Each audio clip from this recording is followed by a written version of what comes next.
हाँ जी साथियों, कैसे हैं आप लोग। आशा करता हूँ आप लोग बहुत बढ़िया रहेंगे एंड आपका पढ़ाई भी जोर शोर से चल रहा होगा। पिछले 4 क्लास में हम जितना पढ़े हैं उसमें क्या क्या कवर किए हैं, सिर्फ एक चैप्टर हमारा कंप्लीट हुआ है, वो है इंट्रोडक्शन टू जीएसटी, जो एग्जाम में क्वेश्चन आता है एंड इजी भी है। बट आज हम क्या शुरू करने वाले हैं, आप देख पा रहे होंगे आज क्या शुरू करने वाले हैं। ये जो चैप्टर है ना, बहुत क्रूशियल है, बहुत क्रूशियल है। मैं क्यों बोल रहा हूँ, एग्जाम में क्वेश्चन आता ही आता है, एक 7 मार्क का क्वेश्चन ये चैप्टर से आता है, ठीक है। अपार्ट फ्रॉम दैट, ये जो हम बिल्डिंग का जो जीएसटी का जो बिल्डिंग खड़ा करेंगे, जो चैप्टर आगे आगे बढ़ता जाएगा, तो ये चैप्टर बनेगा हमारा नेम। क्योंकि ये चैप्टर में हमारा थोड़ा सा भी कमी रहेगी तो वो खलेगी बाद में, खलेगी बाद में। तो हम क्या करेंगे, ये चैप्टर को बहुत तसल्ली से, बहुत डिटेल में पढ़ेंगे एंड समझेंगे ये चैप्टर क्या बोलना चाहता है। ठीक है, ठीक है। जैसे मैंने आपको बताया था, जैसे मैंने आपको बताया था, क्या पढ़ेंगे अभी हम, सप्लाई अंडर जीएसटी। इससे पहले हम सप्लाई पढ़े, एक टर्म हम एक बार सही से समझ लेते हैं, क्यों सप्लाई पढ़ रहे हैं। ये क्वेश्चन हमको आना चाहिए, क्यों सप्लाई हम पढ़ रहे हैं। बस हो गया। उससे पहले एक टर्म, एक जो टर्मिनोलॉजी है, टैक्सेबल इवेंट, इसको पहले समझते हैं। टैक्सेबल इवेंट क्या होता है, क्या होता है, टैक्सेबल इवेंट क्या होता है, तब हम समझेंगे सप्लाई ये चैप्टर हम क्यों पढ़ रहे हैं। एक बार ये टर्म समझ में आ गया, इसके बाद में आपको लिंक कराऊंगा ये चैप्टर हम क्यों पढ़ रहे हैं। ठीक है। टैक्सेबल इवेंट, टैक्सेबल इवेंट क्या बोल रहा है, any event or a transaction that result into a tax consequences for the party who execute the event is known as the taxable event। ये क्या बोलना चाह रहा है, क्या बोलना चाह रहा है, ये बोल रहा है ऐसा एक ट्रांजैक्शन या फिर ऐसा एक इवेंट जो आपके ऊपर टैक्स इंपोज कर रहा है, टैक्स इंपोज कर रहा है। इसका मतलब क्या हो गया, इसका मतलब क्या हो गया, जैसे मान लीजिए वही एग्जाम्पल दोहराऊंगा, ठीक है। जैसे तसल्ली से सुनना एंड आराम से हम समझेंगे, हमारा कोई हड़बड़ी नहीं है। जैसे मान लीजिए आपकी मैरिज होगी, क्या होगी, आपकी मैरिज होगी, आपकी मैरिज होगी। इसके लिए आपको क्या क्या तैयारी करना पड़ता है, मैरिज कर, शादी करने के लिए तैयारी भी करना पड़ता है ना। पहले क्या करोगे, आपको दुल्हन तो सेट होके है अभी, क्या एडिशनल क्या क्या तैयारी करना है। एग्जाम्पल को ध्यान से समझना, ताकि वो जो कंसेप्ट में पढ़ाना जा रहा हूं वो आपको क्लिक कर जाए एक बार में ही। ठीक है, ठीक है। मैरिज होगी तो आपको क्या बोले, कंट्रैक्ट किस किस को दोगे, साउंड वाला जो साउंड लगाएगी, एक हो गया केटरिंग वाला, केटरिंग वाला जो खाना देगी, एक हो गया क्या, कुकर जो खाना पकाएंगे, वेजिटेबल सप्लायर जो सब्जियां देंगे, वो भी एक कंट्रैक्टर हो गया, इनको भी कंट्रैक्टर दोगे। बाकी इधर उधर की काम रहेगी, जैसे कोई आएगी कैमरामैन, सॉरी ये हो गया कैमरामैन, ये हो गया अदर्स, इनको आप कंट्रैक्ट दोगे कि पर्टिकुलर डेट में मेरा शादी है, आप लोग आना, ये ही चीज करना एंड एट द एंड आपको मैं पेमेंट दे दूंगा, आप घर चले जाना। ठीक है, ये करके रखते हो। इसमें क्या होता है, आप तो हर चीज कर लिए, ये सारे लोग आ गए, ये इनका काम सही से कर दिए। शादी के दिन डीजे वाला भी आ गया, साउंड वाला भी आ गया, कैटरिंग वाला भी आ गया, खाना वाना सब कुछ रेडी है, सब कुछ रेडी है, सब कुछ रेडी है। मतलब शादी होगी, शादी होगी, शादी अब किसकी, मान लीजिए आपकी शादी होगी, थोड़ा सा तो हंस लीजिए, शादी के बारे में बोल रहे हैं तो आपकी शादी होगी, ठीक है। पर शादी किससे होगी, आपकी जो वाइफ है, in case of boys your wife, in case of your girl your भाभी हस्बैंड, जो पति होने वाला हो, भाभी पति, ठीक है। बट क्या हुआ, इसको हम थोड़ा सा रिलेट करते हैं जीएसटी के साथ। जीएसटी में क्या होगा, जीएसटी में क्या होगा, आपकी कितने रेट होगी, ये तो हो गया मैरिज के बारे में, ये तो हो गया मैरिज के बारे में। उसी एग्जाम्पल को हम कंटिन्यू करते हैं जीएसटी के पॉइंट ऑफ व्यू में। जीएसटी के पॉइंट ऑफ व्यू में रेट क्या होगा, कब जीएसटी दोगे, कितने पे जीएसटी दोगे, कैसे जीएसटी दोगे, कौन सी रिटर्न भरोगे। ये तो हो गया क्या, जैसे यहाँ पे मैरिज हो गया, मैरिज की ये एडिशनल चीज होगी, वैसे ये जीएसटी की एडिशनल चीज होगी। बट एक बात बताना, जैसे ये दूल्हा दूल्हा बारात लेके आ गई, बारात लेके मंडप पे पहुंच गई, बट जब मंडप पे पहुंचा देखा दुल्हन है ही नहीं, दुल्हन है ही नहीं, दुल्हन दूसरे लड़के के साथ भाग गई है, चपट हो गई है, चपट हो गई है, क्या वो शादी माना जाएगी?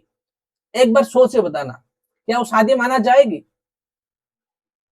आप ये चीज कितने भी कर लो, हजारों लोगों को खाना दे दो, दुनिया की बेस्ट डीजे ले आओ, या फिर हजारों लोगों की बारात लेके जाओ, कोई भी फर्क नहीं पड़ता, शादी नहीं माना जाएगी जब तक आपकी होने वाली बीवी या फिर होने वाली पति आपके माथा में सिंदूर लगाना दे, सिंदूर लगाना दे, तब तक आप की शादी नहीं मानी जाएगी। Is it or not? एक बार सोच के बताना, इज इट और नॉट? ठीक है, तो ये तो हो गया एडिशनल चीज, इसको थोड़ा सा डेकोरेट करने के लिए मेन चीज क्या होता है, जो सात फेरा होता है, एंड सात फेरा होता है, एंड क्या होता है, जो सिंदूर लगाते हैं। ये शादी का क्या हो गया, क्या हो गया, क्या हो गया बताओ?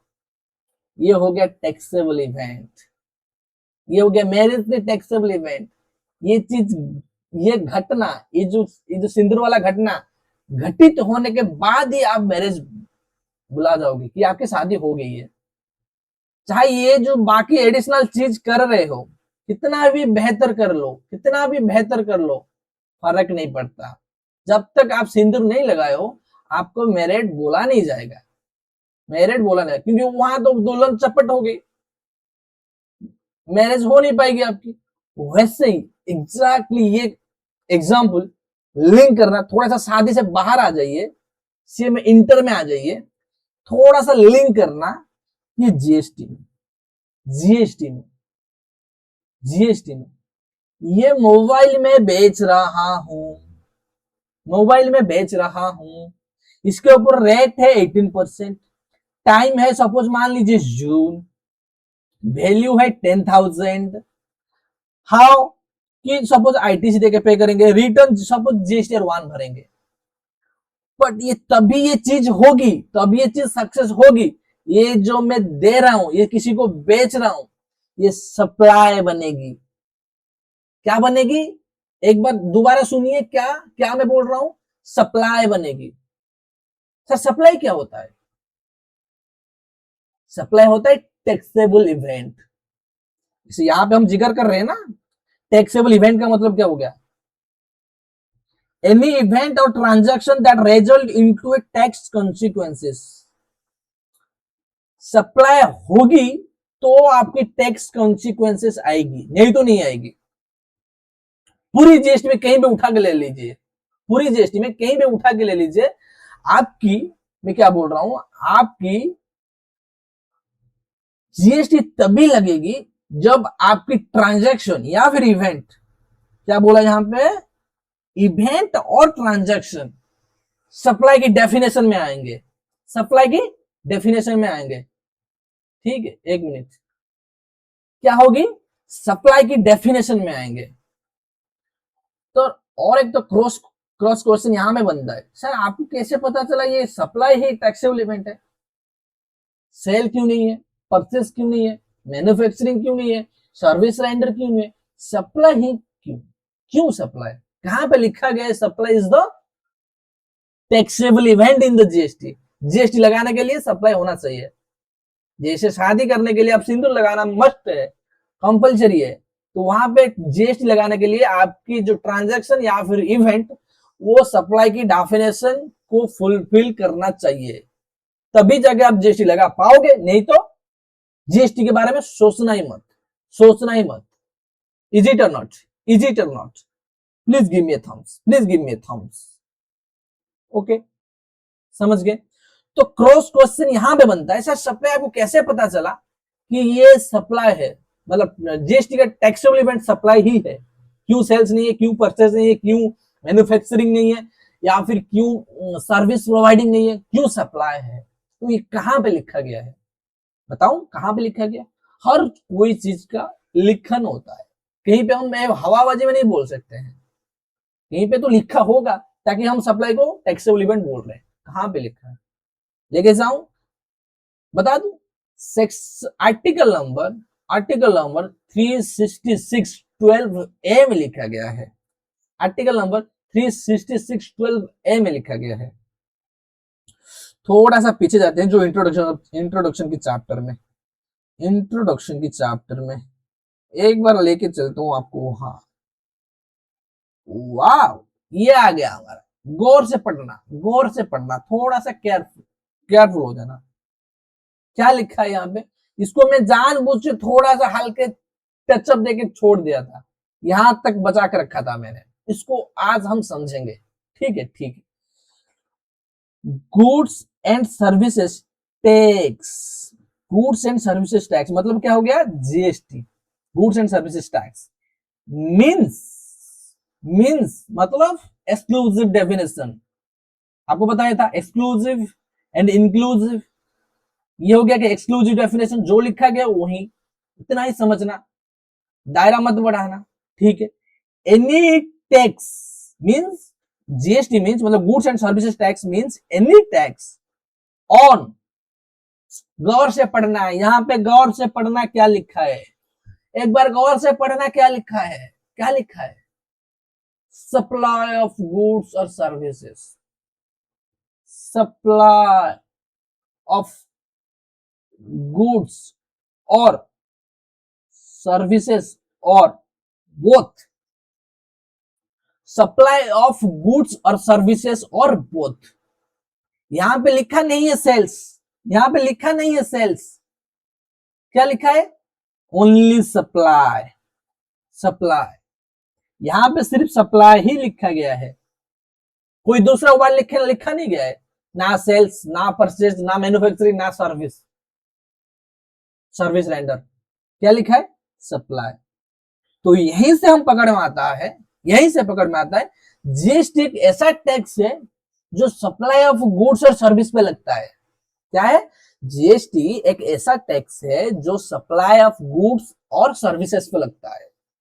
Is it or not? Is it or not? ये तो बोल रहा है ना, आर्टिकल तो बोल रहा है, कॉन्स्टिट्यूशन ऑफ इंडिया बोल रहा है, मैं नहीं बोल रहा हूं, मैं नहीं बोल रहा हूं, कॉन्स्टिट्यूशन ऑफ इंडिया बोल रहा है। क्या बोल रहा है? Goods and services tax means to any tax on supply of goods or services or both, except taxes on supply of the alcohol liquor for the human consumption. इसका मतलब क्या हो गया? मैं यहाँ पे लिख दिया, consequently GST can be levied on the supply of all goods and services except alcohol liquor for human consumption. alcohol liquor for human consumption पे जो उस पे और जीएसटी लगेगी नहीं, बाकी जितने भी गुड्स एंड सर्विसेज हो गए उनके ऊपर सप्लाई होगी तो टैक्स लगेगी, सप्लाई होगी तो टैक्स लगेगी, क्योंकि यहाँ पे लिखा है goods and tax means any tax, any tax, किसी भी टैक्स, एनी मतलब एनी मतलब एनी, कोई भी tax on supply goods and service, goods and service, supply of goods and service पे जो कोई भी टैक्स लगेगा उसको हम जीएसटी बोलेंगे, उसको हम जीएसटी बोलेंगे।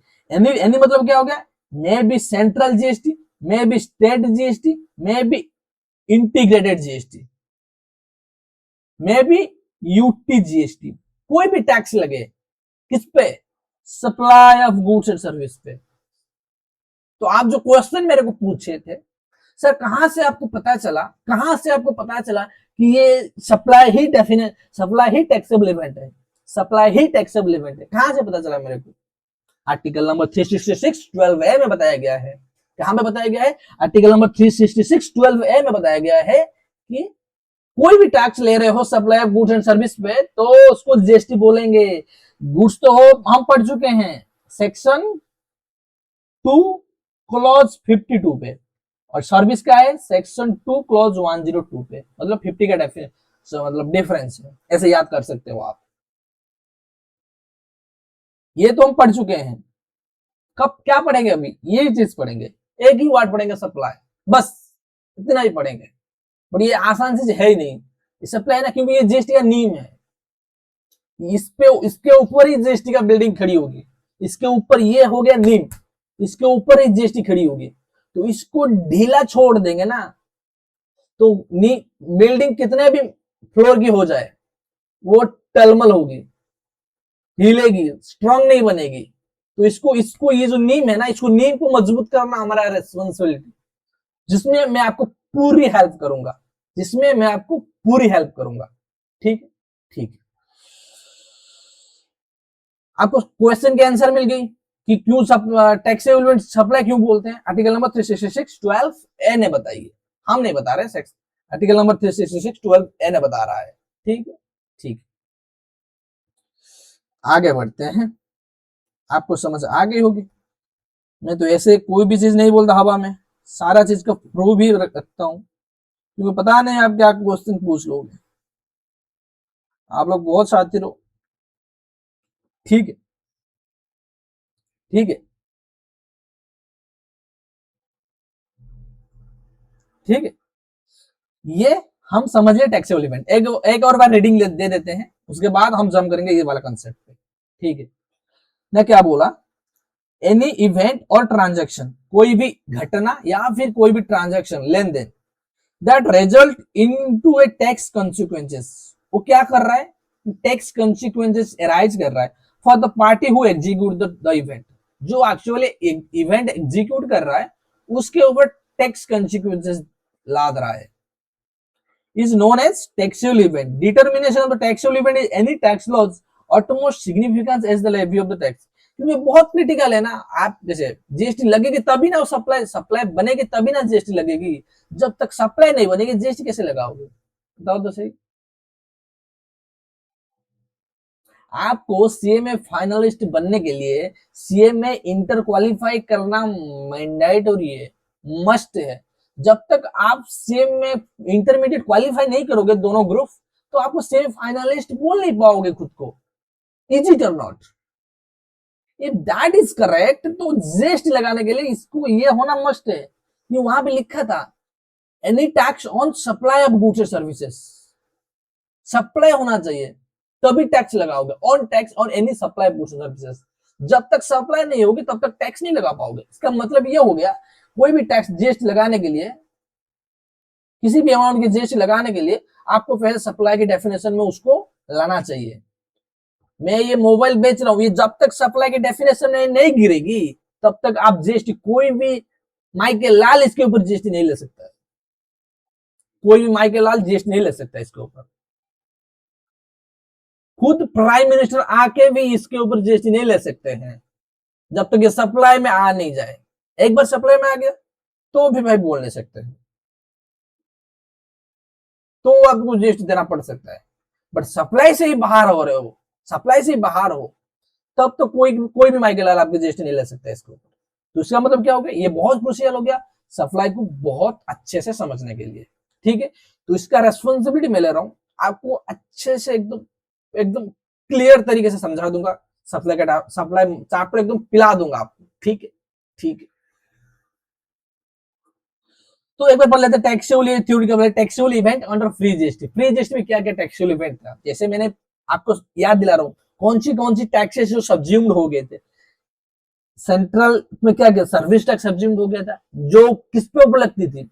सर्विस रेंडर करोगे तब लगेगी सर्विस टैक्स, मैन्युफैक्चरिंग करोगे तब क्या लगेगी? Excise duty. इसका टैक्सेबल इवेंट क्या हो गया? मैन्युफैक्चरिंग। जब सर्विस टैक्स कब लगेगी? जब आप सर्विस रेंडर करोगे। वैसे ही वैल्यू एडेड टैक्स या फिर सेंट्रल सेल्स टैक्स, कोई भी सामान आप बेच रहे हो, कोई भी सामान आप बेच रहे हो तभी ये भाट और सीएसटी लगेगी, सेंट्रल सेल्स टैक्स। ये मल्टी तरह तरह के टैक्सेबल इवेंट थे पहले इनडायरेक्ट टैक्स रिजीम में। बट अभी जीएसटी में ये सब तो मतलब विलीन हो गए जीएसटी में, वो सब हटने के बाद एक ही रहा गया टैक्सेबल इवेंट जो है सप्लाई।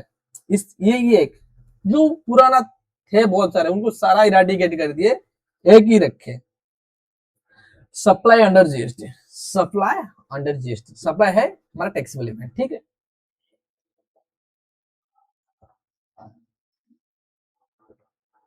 ठीक है, इसके बाद हम समझते हैं meaning and scope of supply. Meaning, scope of supply. Supply का मीनिंग क्या है? जैसे गुड्स एंड सर्विस का मीनिंग तो समझ लिए, क्या क्या, एक बार दोबारा, section 2 clause 52, section 2 clause 102 for goods and for services. Is it or not? Is it or not? आगे बढ़े, आगे बढ़े। तो अभी हम समझेंगे सप्लाई का डेफिनेशन क्या है। सप्लाई का, जैसे इसका गुड्स एंड सर्विस का डेफिनेशन लिखा गया है, सर्विस का जो सप्लाई का भी डेफिनेशन लिखा गया होगा, तो इसको एक बार डिटेल में पढ़ते हैं एंड समझते हैं। बहुत सारा एग्जाम्पल लेंगे, बहुत सारा प्रैक्टिकल केस सिनेरियो आपके साथ शेयर करूंगा, ताकि ये जो चैप्टर है आपके तहत मतलब रूह में बैठ जाए, बस ये मैं वादा करता हूँ, ठीक है। ये कौन बात कर रहा है? सेक्शन 7, जो सप्लाई की डेफिनेशन दी गई है, सप्लाई की डेफिनेशन वो सेक्शन 7 में लिखी गई है, सेक्शन 7 में लिखी गई है, सेक्शन 7, सेक्शन 7, सेक्शन 7। तो मतलब एग्जाम में कोई भी क्वेश्चन रिलेटेड सप्लाई आई तो आप ये सेक्शन पुट करना चाहिए, क्योंकि सेक्शन पुट करोगे तो सेक्शन मतलब मेंशन करके लिखोगे तो क्या होगी, आपका थोड़ा इंप्रेशन बढ़ जाएगी। जो आपकी खाता चेक कर रही होगी, जो आपके मतलब एग्जामिनेशन पेपर चेक कर रही होगी, उसको थोड़ा सा इंप्रेशन बेहतर जाएगी, ताकि वो बंदा को पता है यार जीएसटी के लॉ के साथ पता है, सेक्शन कहाँ पे कुछ लिखा है वो भी पता है, तो थोड़ा सा पॉजिटिव इंप्रेशन आप छोड़ दोगे एग्जामिनर के ऊपर, एग्जामिनर जो चेक कर रहा है, ठीक है। इसीलिए जो भी क्रूशियल मतलब सेक्शन है उनको थोड़ा याद करने के लिए कोशिश कर रहा, मैं आपको याद कराऊंगा, ऐसा नहीं है, मैं इतने बार उस सेक्शन को बोल दूंगा क्लास के दौरान, आपको याद रह जाएगी। बट आपके एंड में भी थोड़ा सा एफर्ट डालना कि जो क्रूशियल सेक्शंस है उनको थोड़ा याद में रखना, ठीक है, ताकि एग्जाम में आई तो आप पुट कर सके कि ये चीजें according to section, as per the section 7 this has been written, so accordingly I am giving my suggestions, अब I am giving my answers. तो उसको भी जो एग्जामिनर जो चेक कर रहा है उसको पता चल जाएगा कि बंदा को आता तो है जीएसटी, क्योंकि जो सीए में करम बारिक से पढ़ा है, ठीक है। क्या बोले? नॉर्मल सप्लाई ऑफ गुड्स, ये नॉर्मल सप्लाई एक्चुअली क्या लिखा गया है, सेक्शन 7 सबसेक्शन 1 क्लॉज है, क्या सेक्शन 7 सबसेक्शन 1 क्लॉज ए पढ़ रहे हैं, क्या पढ़ रहे हैं? क्लॉज है। सप्लाई इंक्लूड्स, यहीं पे ठहर जाना। मैंने आपको दो डेफिनेशन पढ़ाया था, दो तरह डेफिनेशन होता है, एक होता है मीन्स, एक होता है इंक्लूड्स। मीन होता है एक्सक्लूसिव, ये होता है एक्सपेंसिव या फिर इंक्लूसिव, ये तो है, इसके अलावा भी है, तो मतलब likewise things you can added in this definition. आप देखो ये जो सप्लाई की नीम, हम जीएसटी का नीम मतलब सेट कर रहे हैं सप्लाई, तो उसको मीन से शुरू नहीं की, क्योंकि मीन से शुरू करता तो उसको अंजाम नहीं दे पाती होगी, इसलिए वो जानबूझ के लॉ मेकर ने इंक्लूड्स लिखे।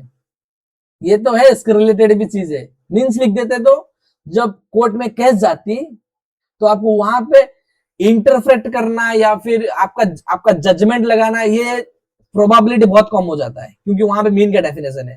तो इसीलिए जो क्रूशियल डेफिनेशन है जो सप्लाई जीएसटी में, तो उसको इंक्लूड से शुरू किया, जानबूझ के इंक्लूड से शुरू किया, ताकि इसका स्कोप बढ़ा सके एंड एलाबोरेट कर सके, जो like and quality and ancillary जो सप्लाई है उनको भी इसके दायरे में ला सके, इसीलिए इंक्लूड से शुरू करी।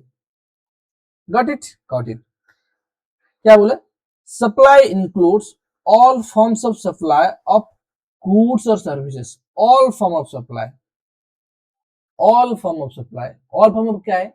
ऑल फॉर्म जो लिखा यहाँ पे लिखा ऑल फॉर्म ऑफ सप्लाई क्या है? आगे लिखा है again, supply includes all form of supply of goods और सर्विसेज, क्योंकि दो ही हम सप्लाई कर सकते हैं, आइदर वो गुड्स होगा आइदर वो सर्विस होगा, कोई तीसरा चीज नहीं है, आइदर वो गुड्स होगा आइदर वो सर्विस होगा, कोई तीसरा चीज नहीं है, ठीक है। और बोथ, आइदर गुड्स बेचो या फिर सर्विस बेचो या फिर दोनों का कंबाइन बेचो। फॉर एन एग्जांपल्स, मैं आपको पेन बेचा, ये हो गया गुड्स, मैं आपको टीचिंग सर्विस दे रहा हूँ, टीचिंग सर्विस दे रहा हूँ, ये हो गया सर्विस। बट मैं आपके घर में मैं एसी मैं एसी सेल करता हूँ, आपके घर में एसी लगाया, एसी सेट किया, उसके साथ इंस्टॉलेशन का भी सर्विस दिया। आप एक एसी मेरे से खरीदे, जैसे मान लीजिए मैं एसी बेच रहा हूँ, आप मेरे से एसी खरीदे, मैं एसी तो बेचा आपको जो गुड्स है, उसके साथ इंस्टॉलेशन सर्विस दिया, जाके आपकी दीवार में इंस्टॉलेशन करके आई, मेरे बंदे गए इंस्टॉलेशन करके आए, तो सर गुड्स तो दिया, उसके साथ सर्विस भी दिया। इसीलिए बोला, क्या बोला ना, गुड्स और सर्विसेज और बोथ। क्या बता रहा है, गुड्स और सर्विसेज और बोथ, आइदर गुड्स बेचो किंबा सर्विसेज बेचो, या फिर दोनों का कॉम्बिनेशन बेचो, और बोथ मतलब दोनों का कॉम्बिनेशन बेचो, ठीक है। सच एज मतलब लाइकवाइज, ये है एग्जाम्पल देना शुरू करेगी अभी, ठीक है। क्या बोला, क्या बता रहा है, supply includes all form of supply of goods और सर्विसेज और both, such as sales, exchange, barter, lease, licence, rental, transfer और डिस्पोजल ऑफ। अगेन अगेन मेरे तरफ देखना, मेरे तरफ देखना, मेरे तरफ, सामने सामने सामने हो जाओ। क्या बोला, supply includes all form of supply such as supply includes all form of supply of goods और सर्विसेज और both, such as sales, exchange, barter, lease, licence, rental, transfer, disposal of. Again मेरे साथ वो सुर पे आना, sales, exchange, barter, sales, exchange, barter, lease, licence, rental, transfer, disposal of. Total 8 चीजें, sales exchange, sorry sales exchange barter, 3 चीज हो गया। सेल करना पुराना जमाना से हो, पहले बार्टर चलता था, मैं इसको थोड़ा सा मतलब इस सीक्वेंस में छेड़खानी की हूं, बट कंसेप्ट सही है। बार्टर पहले से हो रहा था, बार्टर, मेरे पास चावल है, आपके पास सब्जी है, मैं चावल दे रहा हूँ, आपसे सब्जी ले रहा हूँ, ये क्या हो गया, बार्टर। जैसे अभी भी गांव में चलती है, किसी के पास सपोज मान लीजिए तेल नहीं है, जैसे मैं भी देखा भी हूँ बहुत बार, तेल नहीं है, तो दूसरे घर पे जाते, मैं चावल दे रहा हूँ, तो तेल दे दे मेरे को, तेरे पास अभी तो नहीं हो रही है, पहले होती थी, पहले होती थी। मेरे पास ये पेन है, बट मेरे पास किताब नहीं है, ये पेन ले लीजिए, मेरे को किताब दे दीजिए, ये हो गया क्या, बार्टर, पहले से बार्टर। उसके बाद थोड़ा सा मतलब जेनरेशन इंप्रूव हुआ, तो मनी आ गई, थोड़ा सा मनी एंड थोड़ा सा गुड्स, उसको बोलते हैं एक्सचेंज। थोड़ा सा मनी इंक्लूड्स है, थोड़ा सा भी गुड्स है, ये क्या होगा, एक्सचेंज। पूरी डेफिनेशन पढ़ेंगे, क्या अभी के लिए बता रहा हूं।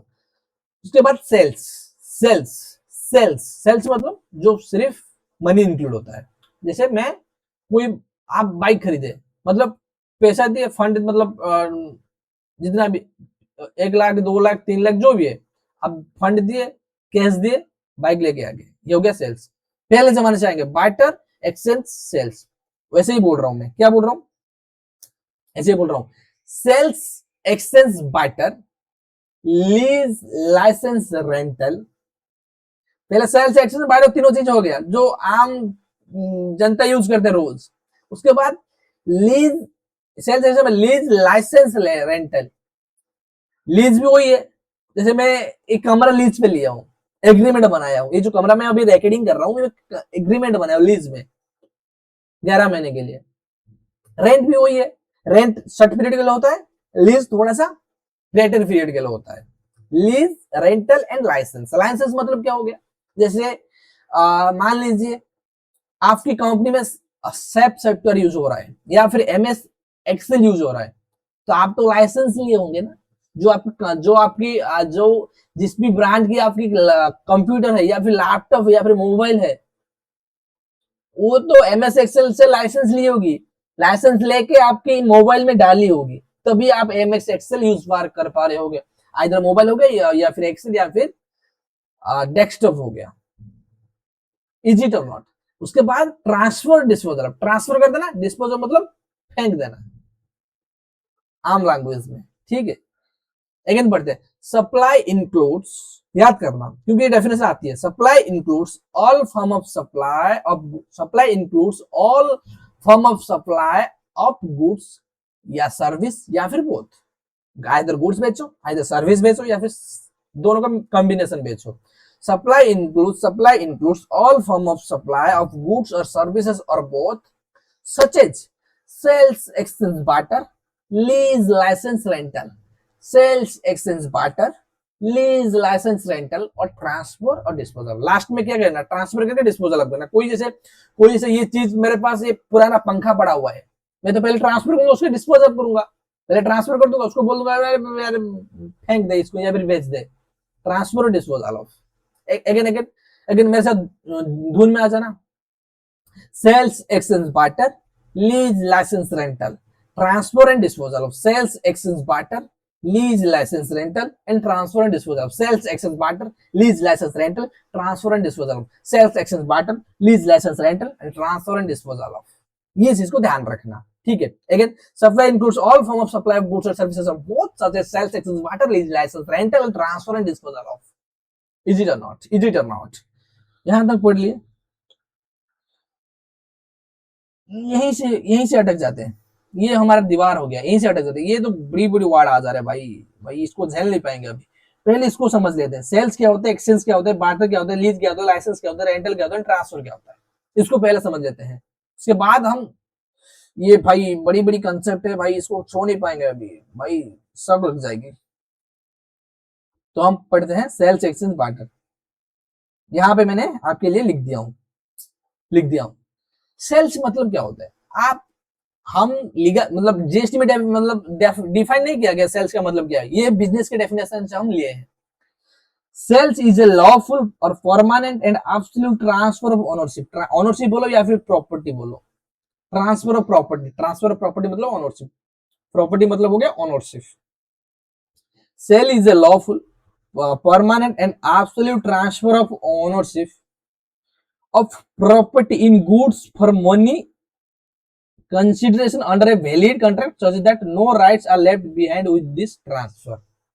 मान लीजिए एग्जाम्पल से बात करिए, मोबाइल मेरे पास अभी है इसलिए मैं फिलहाल मोबाइल का एग्जाम्पल दे रहा हूं। जब ये मोबाइल खरीदना था मेरे को, मैं मोबाइल दुकान पे गया, ये एग्जाम्पल के साथ आप इसको कोरिलेट करना, ठीक है। Sales is a lawful permanent and absolute transfer of ownership. ये जो मैं मोबाइल खरीद के लेके आई कहां से, दुकान से, उस जो एक बार मैंने जो 10,000 15,000 20,000 जो भी है 20,000 मान लीजिए, 20,000 मैंने दुकानदार को दे दिया, जो मोबाइल सेल कर रहा है दुकानदार को दे दिया। एंड ये मोबाइल का जो ओनरशिप है वो बिल काट दी मेरे नाम पे, कानन बारिक दिस मॉडल हैज, ये ले ली। इसका जो क्या हो गया, लॉफुल। ये तो लॉफुल के तरीके से हुआ ना, क्योंकि मैं पैसा दे रहा हूँ, रुपया दे रहा हूँ, उसके बदले में मोबाइल लेके आ रहा हूँ, ये लॉफुल हो गया। कोई भी इलीगल चीज नहीं है इसमें, लॉफुल। परमानेंट, ये जो मोबाइल में लेके आई ये परमानेंट, ये 5 साल हो गई मोबाइल को यूज करते हुए मेरे को, इसी से मैंने सीएमए की क्लास की है, इसीलिए मैं ये मोबाइल यूज डिस्पोज ऑफ नहीं कर रहा हूँ। डिस्पोज ऑफ अभी पढ़ेंगे, डिस्पोज ऑफ, ये डिस्पोजल में नहीं कर रहा हूँ। इसके साथ बहुत सारी मेमोरी जुड़ी है मेरे, इसलिए मोबाइल मेरे साथ हमेशा ही रहता है। परमानेंट एब्सोल्यूट ट्रांसफर, ये जो मोबाइल में खरीद के लेके आई ये लॉफुल है, परमानेंट है। एक बार भी वो जो दुकानदार मेरे को कल नहीं किए, अरे मोबाइल दे के चला जा, रिटर्न दे दे, क्योंकि मैं उसके लिए रुपया दिया हूँ, पैसा दिया हूँ, ये परमानेंट हो गया। एंड एब्सोल्यूट, इसका एब्सोल्यूट ओनरशिप है ना, ये मेरे अंदर आ गई, ये थोड़ा सा भी हिस्सा वो सबके पास नहीं रहा, इसको भी मैं फोड़ू या फिर फेंक दूं या फिर मतलब कुछ भी करूँ मोबाइल के साथ, ये एब्सोल्यूट ओनरशिप मेरे पास आ गई। मेरा मर्जी होगा तो मैं पानी में डुबा दूंगा अभी, मर्जी होगा तो फेंक दूंगा अभी, मर्जी होगा तो पार्ट खोल के रख दूंगा, ये एब्सोल्यूट ओनरशिप। एक वर्ड समझना, sale is a lawful permanent absolute transfer of ownership. Ownership बोलो या फिर प्रॉपर्टी बोलो, ओनरशिप बोलो या फिर प्रॉपर्टी बोलो। एनी गुड्स, ये गुड्स हो गया, ये गुड्स हो गया ना, ये गुड्स हो गया ना, बताइए ना, ये गुड्स है ना, मोबाइल गुड्स है ना, देख पा रहे हो, छू पा रहे हो, मूवेबल है, गुड्स है ना। सेक्शन 2+52 में हम पढ़े थे, गुड्स इनको, goods means any kind of movable property, any kind, ये मोबाइल है मूवेबल है इसलिए गुड्स में आ गई, ठीक है। फॉर मनी कंसिडरेशन, इसको समझेंगे, थोड़ा सा उबट कर लीजिए। फॉर मनी क्या, 20,000 रुपए दे के आया था भाई, ऐसे तो मालूम मुफ्त में नहीं लिया था ना, 20,000 रुपए दिया था इसके लिए। For money consideration under a valid contract, contract बनी थी, जो मैंने 20,000 पे की, उसके लिए वो बिल काटी मेरे नाम में, पर्ची काटी कि कानन बारिक, bill number this date, this amount, model number, everything mention करके बिल का एक कॉपी उसके पास रखी और जो ओरिजिनल कॉपी है मेरे को दी थी। ओरिजिनल कॉपी जो है मेरे को दी थी क्योंकि मैं रिसिपिएंट हूँ, क्योंकि मैं परचेजर हूँ, परचेजर को ओरिजिनल मिलता है। ये जो कॉपी है वो सप्लाई रखता है, तो इसका ओरिजिनल बिल मेरे को दी थी। Valley notice no rights left behind with the transferor. जो दुकानदार होगी, ये एक ही एग्जांपल में हम ये समझेंगे, जो दुकानदार होगी उसके पास कोई भी राइट अभी बचा नहीं है। मोबाइल मेरे को बेचने के बाद कोई भी राइट, एक रुपए का भी राइट, 1 टका का भी राइट उसके पास नहीं रह गया, सारा कुछ मेरे पास आ गया। इसका ओनरशिप भी आ गई, इसका ईच एंड एवरी राइट भी मेरे पास आ गई। तुम समझ लिए सेल्स क्या होता है। सेल्स मतलब कोई भी चीज खरीद रहे हो मनी देके, एक्चुअली यहाँ पे मनी कंसिडरेशन होता है। कंसिडरेशन मतलब मैं, वो तो बार बार आ रही, तो मैं थोड़ा सा समझा दे रहा हूँ, कंसिडरेशन मतलब क्या होता है, जैसे हम कॉन्ट्रैक्ट एक्ट में पढ़े थे। कंसिडरेशन मतलब क्या होता है, consideration means something in return, something in return, ठीक है, समथिंग इन रिटर्न,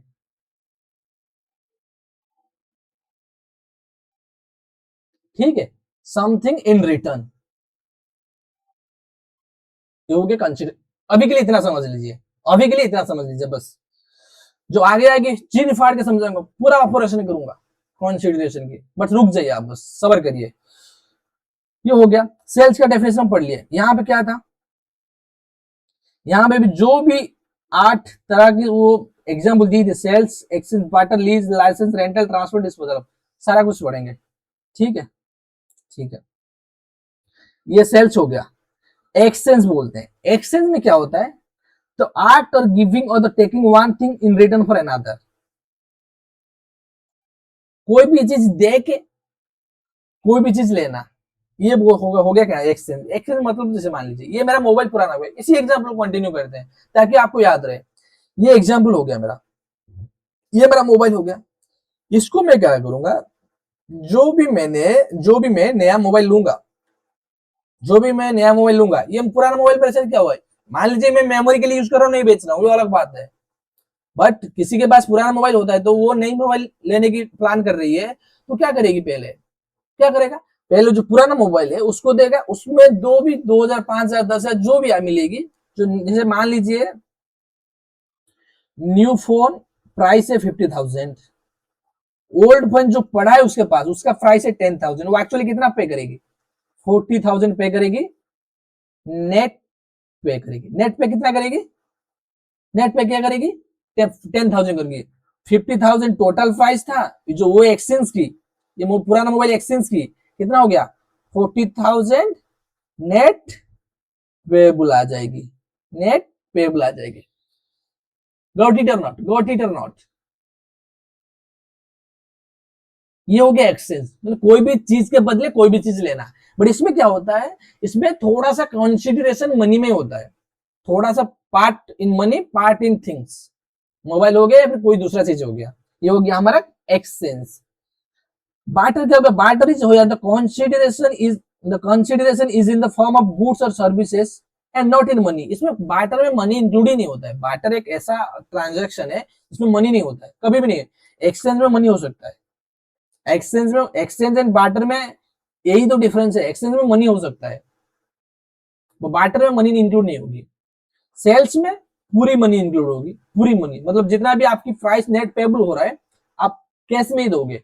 जैसे मोबाइल का दाम 50,000 था, ये सेल्स होगी तो मैं पूरी 50,000 नेट पेबल होगी, मेरा पूरी 50,000 मेरा नेट पेबल होगी। बट एक्सचेंज में क्या हो गया, ये 40,000 हो गया, ये क्या हो गया, ये 40,000 हो गया, 40,000 हो गया। बट बार्टर में क्या होगी, ये पुराना मोबाइल देके मैं नया मोबाइल लूंगा। जैसे ये मोबाइल का दाम मान लीजिए 10,000, ये अभी हम एक्सचेंज करने जाएंगे तो 10,000 मेरे को मिलेगी, तो मैं ऐसा एक फोन लूंगा जिसका प्राइस 10,000 ही होगी। इसको बोलते हैं बार्टर, मतलब उसमें मनी इंक्लूड नहीं होगी, no part in the money, only things दोगे, दोगे, चीज लेके आओगे।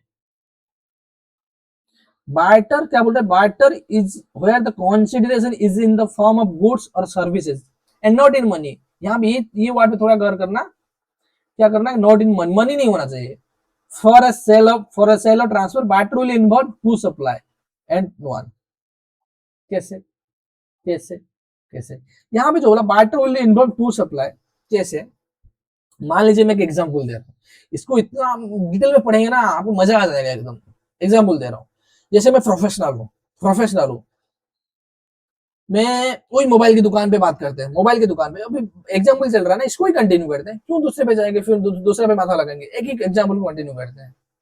मैं एक नया मोबाइल खरीदने के लिए गया, वो मोबाइल की जो दुकानदार है वो मेरे को बोला कि ये मोबाइल का जो आईफोन है वो 50,000 उसका प्राइस है, मान लीजिए 50,000 उसकी प्राइस है। बट मैं जो 50,000 आपको उनको दी, सर ये रखिए आपकी 50,000 एंड मेरे को मेरा मोबाइल दीजिए, बट वो क्या बोला पता है? सर आप तो प्रोफेशनल हो, आप तो कॉस्ट अकाउंटेंट हो, आपको तो फाइनेंस की नॉलेज है एंड जीएसटी का भी नॉलेज है, इनकम टैक्स भी है, आप फाइनेंस वाले हो, तो मेरा जो रिटर्न भरना है ना उसको आप एक साल के लिए भर दीजिए बस। मेरा कोई सेल नहीं होता है ज्यादा, थोड़ा बहुत सेल्स होता है, बट 20 लाख क्रॉस कर गई ना, तो इसलिए मैं रजिस्ट्रेशन ले ली हूँ, बट आप मेरा रिटर्न भर लीजिए बस। क्या बोल रहा है? वो बोल रहा है आप मेरा बस रिटर्न भर लीजिए, मैं और कुछ नहीं बताऊंगा आप, आपसे जो फी जो मोबाइल की दाम है ना, जो मोबाइल की दाम 50,000 है, मैं आपसे नहीं लूंगा, उसके बदले मेरे को रिटर्न मतलब रिटर्न भर दीजिए मेरी। तो यहाँ पे क्या होगी, सोच के बताइए, यहाँ पे क्या होगी? यहाँ पे टू ट्रांजेक्शन होगी। जैसे यहाँ पे सीएमए, कोई भी सीएमए सर्विस दे रही है, किसको दे रही है? मान लीजिए मोबाइल सेलर, मोबाइल सेलर को सर्विस दे रही है, ये इसको मोबाइल बेच रही है, क्या बेच रही है? मोबाइल बेच रही है। ये जो सीएमए है, मान लीजिए सीएमए कानन बारिक, इनको क्या दे रहे हैं? Professional service, professional service. इस चीज में कितना ट्रांजैक्शन हो गया? दो ट्रांजैक्शन। ये भी जीएसटी देगी, ये भी जीएसटी देगी, क्योंकि मोबाइल है गुड्स और ये सेल्स की है, तो पहले देखना ये गुड्स है सर्विस है, ये गुड्स है, उसके बाद देखना ये सप्लाई हो रहा है या फिर नहीं हो रहा है। सप्लाई के जैसे डेफिनेशन हम पढ़ रहे हैं, सप्लाई इंक्लूड सेल्स, ये तो सेल्स कर रही है, उसका मोबाइल सेल्स कर रही है, तो ये सप्लाई के डेफिनेशन में भी आ गई। ठीक है, इसके पॉइंट ऑफ व्यू में सोचते हैं, ये गुड्स है या फिर सर्विस है? ये क्या हो गया? ये हो गया हमारा सर्विस, ये सर्विस दे रहे प्रोफेशनल सर्विस। क्या ये सप्लाई के डेफिनेशन में आ रही है? आ रही है obviously. Supply all from sales exchange matter, ये जो प्रोफेशनल सर्विस है उसको सेल्स कर रही है,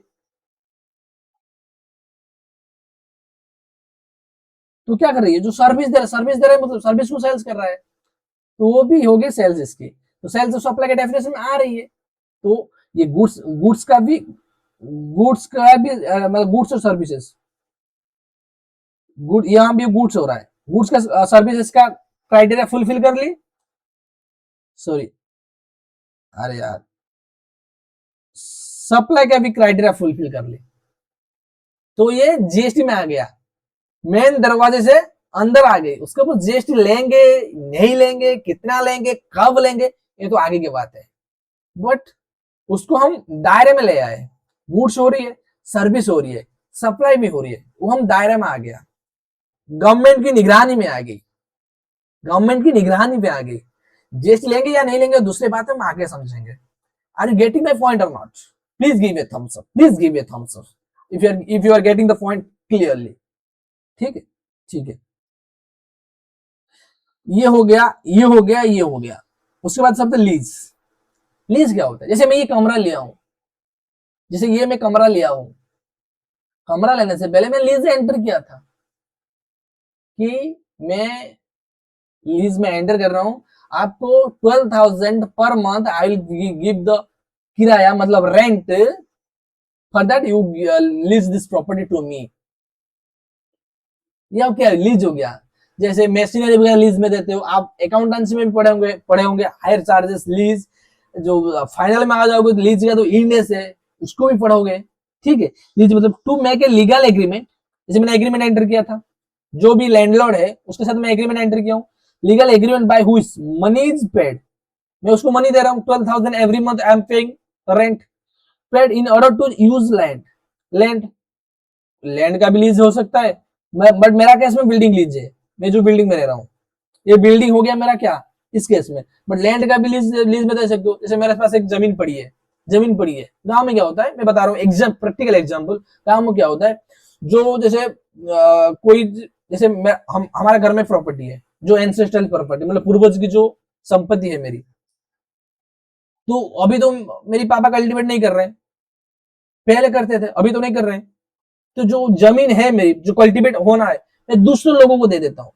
जो दूसरे लोग हैं उनको दे दूंगा, अभी तो कर रहे हैं, बाद में मैं दे दूंगा कि आप कल्टीवेट करिए। वहां पे क्या हो गया, लैंड को लीज में दे दिया, लैंड को लीज में दे दिया। जैसे केकड़ा वगैरह कल्टीवेट होता है, तो वो लैंड को तो तालाब जैसे बनाते हैं ना, ये हो गया लैंड का lease, land and building. But मेरे केस में, बट एक मिनट, पावर खत्म हो रही है, एक मिनट बस।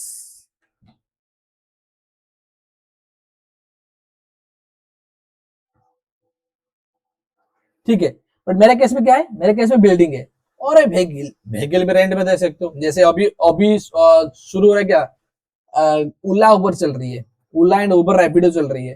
तो बहुत सारा जो व्हीकल्स है वो लीज पे जा रही है, वो लीज पे जा रहे हैं। जैसे कोई एक बंदा गांव से आ गया शहर, उसको जॉब कर रही है, उसके साथ साथ उसको कुछ मतलब ड्राइविंग में जो ड्राइवर होते हैं, जो रैपिडो एंड ओला ओला में जो रजिस्टर करके जो सर्विस देते हैं, किसी दूसरे से वो जो कार जो है वो ले ली लीज से, उसको उसको पे कर देगी मंथली रेंट, जो भी पे करनी है लीज पेमेंट पे कर देगी, एंड वो सर्विस देके जो कमाना है कमाएगी। व्हीकल भी हो गया, लैंड का एग्जाम्पल दे दिया, बिल्डिंग का दे दिया, व्हीकल का दे दिया, और एनी पीस ऑफ इक्विपमेंट और any agreed for a price of time, agreed period of time. Agreed period of time मतलब मैं जैसे इस कमरा का लीज लिया हूँ 11 महीने के लिए, 11 महीने के लिए पर्टिकुलर टाइम फ्रेम हो गया। मेरा केस में बिल्डिंग हो गया, तो लीज किसी का भी हो सकता है, लैंड का हो सकता है, बिल्डिंग का हो सकता है, व्हीकल का हो सकता है, और एनी अदर इक्विपमेंट्स, यहाँ पे बोल दिया, और अदर इक्विपमेंट का भी लीज में हो सकता है। Got it, got it. Licence, licence जैसे जैसे मैंने आपको समझाया, जैसे आप जब सीए में क्वालिफाई करोगे, या फिर सीए में पीयू इंटर में लेवल में भी बहुत बंदे को मिलता है लैपटॉप वगैरह। जैसे आप क्या करोगे, आप क्वालिफाई करोगे, कई एक कंपनी में ज्वाइन करोगे, तो आपको वहां से लैपटॉप मिलेगी, बहुत सारे कंपनियां लैपटॉप देते हैं। तो लैपटॉप जो देते हैं, उन लैपटॉप में प्री इंस्टॉल्ड रहता है MS Excel, MS Excel, MS Word रहता है, मतलब एमएस ऑफिस रहता है, 365 रहता है, जो मतलब कोई भी चीज कर सकते हो, प्री इंस्टॉल्ड रहता है। उसमें क्या होता है ना, कंपनी जो लोग, कंपनी होता है जो, वो लाइसेंस खरीद के रखती है, खुद के पास लाइसेंस खरीद के रखती है एमएस एमएस ऑफिस की। जो भी नया लैपटॉप, जो भी नया एम्प्लॉय आ रही है उनको देनी है, प्री इंस्टॉल करा देती है। तो लाइसेंस जैसे, और एक एग्जांपल हो गया सैप, क्या हो गया, जैसे सैप हो गया, बहुत से कंपनी सैप यूज कर रहे हैं, जो एक अकाउंटिंग सॉफ्टवेयर है, अकाउंटिंग सॉफ्टवेयर है, यूज कर रहे हैं, तो उसके लिए वो लाइसेंस लेकर रखे हैं ना, इसलिए वो यूज कर पा रहे हैं, इसलिए यूज कर पाए। जैसे आप मोबाइल भी चला रहे हो, ये मोबाइल चीज चलाने में बहुत सारा लाइसेंस चाहिए होती है, आपको प्री इंस्टॉल मिलती है बट आपको फर्क नहीं पड़ता, मतलब जान नहीं पाते हो, हर चीज का लाइसेंस होता है। जैसे लिकर लाइसेंस हो गया, लिकर पे तो जीएसटी नहीं लगेगी, लेकिन लाइसेंस पे लग जाएगी।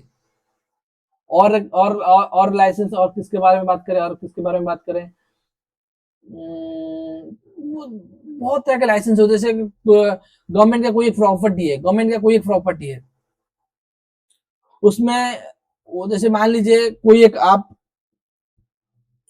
एक मतलब सोसाइटी में कुछ मैन्युफैक्चरिंग करना चाह रहे हो, कोई सोसाइटी में एक मैन्युफैक्चरिंग करना चाह रहे हो, वो आसपास में लोग रहते हैं, तो आप तो मैन्युफैक्चरिंग एस्टेब्लिशमेंट ऐसे ही तो लगा नहीं दोगे ना। वहां पे जो गैस निकलेगी, जो धुआं निकलेगी, तो हम पर do they are the people of the society, तो health of the people of the society हम पर करेंगे, तो ऐसे तो नहीं बैठ पाएगी। तो आपके लिए पहले लाइसेंस लेनी पड़ती है, पहले लाइसेंस लेनी पड़ती है। जैसे मान लीजिए आपका कोई फूड का बिजनेस शुरू करना चाहते हो, फूड का बिजनेस शुरू करना चाहते हो, तो फूड के भी अलग से मिनिस्ट्री से, या आपकी कलेक्टर के पास जाओगे, तो जो फूड सेफ्टी एंड जो एक लाइसेंस होती है वो आपको लेनी पड़ती है, तब जाके फूड बेच सकते हो, फसाई से एक लाइसेंस होती है। ये हो गया लाइसेंस। लाइसेंस मतलब कोई भी चीज करने के लिए जो भी आपको मतलब लीगल चीज, लीगल मतलब राइट्स चाहिए, उसको बोलते हैं लाइसेंस। उसके लिए आप पे करते हो। जैसे साप का, जैसे एमएस एक्सेल का प्री इंस्टॉल हो गया, इसके लिए कंपनी पे की होगी। साप हो गया, साप के लिए कंपनी पे की होगी। जैसे लीगल लाइसेंस हो गया, लीगल लाइसेंस के लिए आपको पे करना पड़ेगा। पेट्रोल पंप लाइसेंस हो गया, मान लीजिए पेट्रोल पंप, आपके इलाका में पेट्रोल पंप नहीं है, आपको एक धंधा याद आ गया कि अरे यार ये धंधा करते मुनाफा बहुत ज्यादा होगी, आपको पहले लाइसेंस लेनी होगी। आइदर एचपी से लो, या फिर आईओसीएल से लो, या फिर बीपीसीएल से लो, किसी से भी लो, या फिर नायका से लो, नायका नहीं ऐसे करके और एक होता है, लाइसेंस लेनी पड़ती है ताकि उनका जो ब्रांड आप यूज कर सकते हो। आईओसीएल का लाइसेंस लोगे तो आईओसीएल का ब्रांड आप यूज कर सकते हो, बीपीसीएल का लोगे तो बीपीसीएल का ब्रांड आप यूज कर सकते हो। ये हो गया लाइसेंस, ये हो गया लाइसेंस। एक बार पढ़ लेते, to give permission to enter or use the property. Use the property ज्यादातर इंटेंजिबल प्रॉपर्टी होता है। आईओसीएल उसका ब्रांड यूज कर सकते हो लाइसेंस लोगे तो। यूज द प्रॉपर्टी मूवेबल और रिमूवेबल परमिशन टू एक्ट, मतलब कोई भी चीज में परमिशन मिल जाएगी ये चीज करने के लिए, ये चीज करने के लिए आपको परमिशन मिल जाएगी, ये को बोलते हैं लाइसेंस। रेंटल, रेंटल क्या होगा, जैसे आप कोई भी कमरा लिए हो या फिर व्हीकल का रेंट हो गया, ये हो गया रेंटल। मतलब an arrangement to rent something और एनी अदर और amount of money that you pay to rent something. Lease और रेंटल में डिफरेंस क्या? लीज, लीज क्या होता है? लीज जेनरली लॉन्ग पीरियड होता है, और रेंटल क्या होता है? रेंटल जनरली शॉर्ट पीरियड के लिए होता है। रेंटल जनरली शॉर्ट पीरियड के लिए होता है। Lease generally, lease and rental same ही है, बट लीज में पीरियड थोड़ा सा लंबी रहता है, 5 साल 10 साल, एवरी ईयर रिन्यू करके 5-10 साल तक जाती है, मिनिमम तो 5 साल की रहती है। बट रेंटल तो छोटा छोटा 5 महीना 6 महीना मैक्सिमम 1 साल के लिए बनती है, बट लगभग उनका फीचर देखोगे तो सेम ही है। ट्रांसफर, ट्रांसफर और डिस्पोजल क्या क्या पढ़ते हैं? Sales, exchange, barter, lease, licence, rental, 6 पढ़ चुके हैं। Transfer and disposal, transfer and disposal. Transfer क्या बोल रहे हैं? Transfer is to lawfully convey the property from one person to another.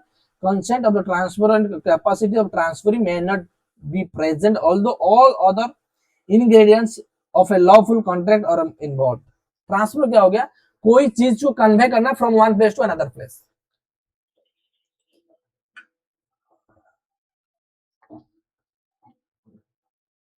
क्या बोल रहा है? कोई चीज को कन्वे करना एक प्लेस से दूसरे प्लेस तक। जैसे जैसे जैसे ABC limited, sorry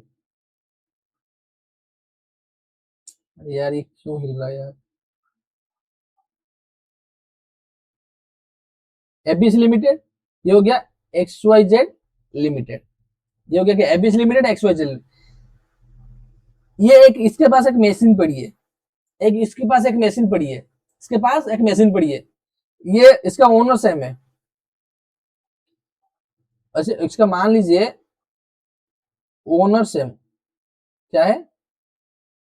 owner same. ये इसके पास मशीन पड़ी है, यूज नहीं आ रही है, यूज नहीं आ रही है, मतलब वो जो धंधा कर रही थी वो धंधा चपट हो गई, चली नहीं, तो वो मशीन पड़ी है। तो यहाँ पे जो एक सेम है दूसरे स्टेट में, मान लीजिए ये है हमारा दिल्ली, ये हो गया हमारा एमपी मध्य प्रदेश, ठीक है। ये बट ये वाला कंपनी को ट्रांसफर करना चाहती है, ये वाला मशीन जो दिल्ली में पड़ी है, तो उसको लोड करके कहाँ ट्रांसफर कर रही है? एमपी ट्रांसफर कर रही है। तो इसको भी सप्लाई के डेफिनेशन में इंक्लूड किया जाएगा। किसमें? सप्लाई के डेफिनेशन में इंक्लूड किया जाएगा।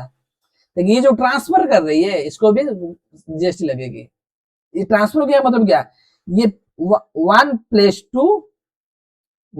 To different place. एक प्लेस कहाँ है? दिल्ली में है, कहाँ ट्रांसफर किया जा रहा है? एमपी ट्रांसफर किया जा रहा है। डेफिनेशन तो वही बोल रहे हैं ना, ये डेफिनेशन को गौर से पढ़िए तो क्या बोल रहा है? Transfer is the lawfully convey, lawfully convey, मेरा मैसेज मैं दे रहा हूँ, लॉफुली कन्वे प्रॉपर्टी, प्रॉपर्टी मतलब ओनरशिप। पहले पहले पहले ये इसके बुक्स में आ रही होगी एबीसी लिमिटेड में, अभी आएगी इसके बुक्स में as an asset, as an asset, ठीक है। कंसेंट ऑफ ट्रांसफरर, ट्रांसफरर तो कंसेंट दे रहा है, एबीसी लिमिटेड तो कंसेंट दे रहा है, कंसेंट दे रहा है ताकि ना वो ट्रांसफर हो पा रहा है।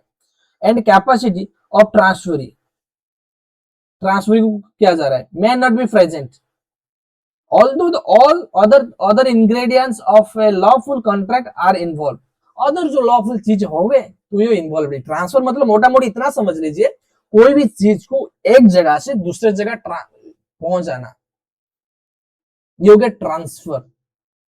ठीक है, उसके बाद डिस्पोजल ऑफ जैसे मान लीजिए मेरे पास बहुत सारे बाइक्स है, बाइक्स जैसे 10-15 बाइक्स है। जैसे MS धोनी के पास आप सुने होंगे कि हजारों में मतलब 100 में बाइक्स है।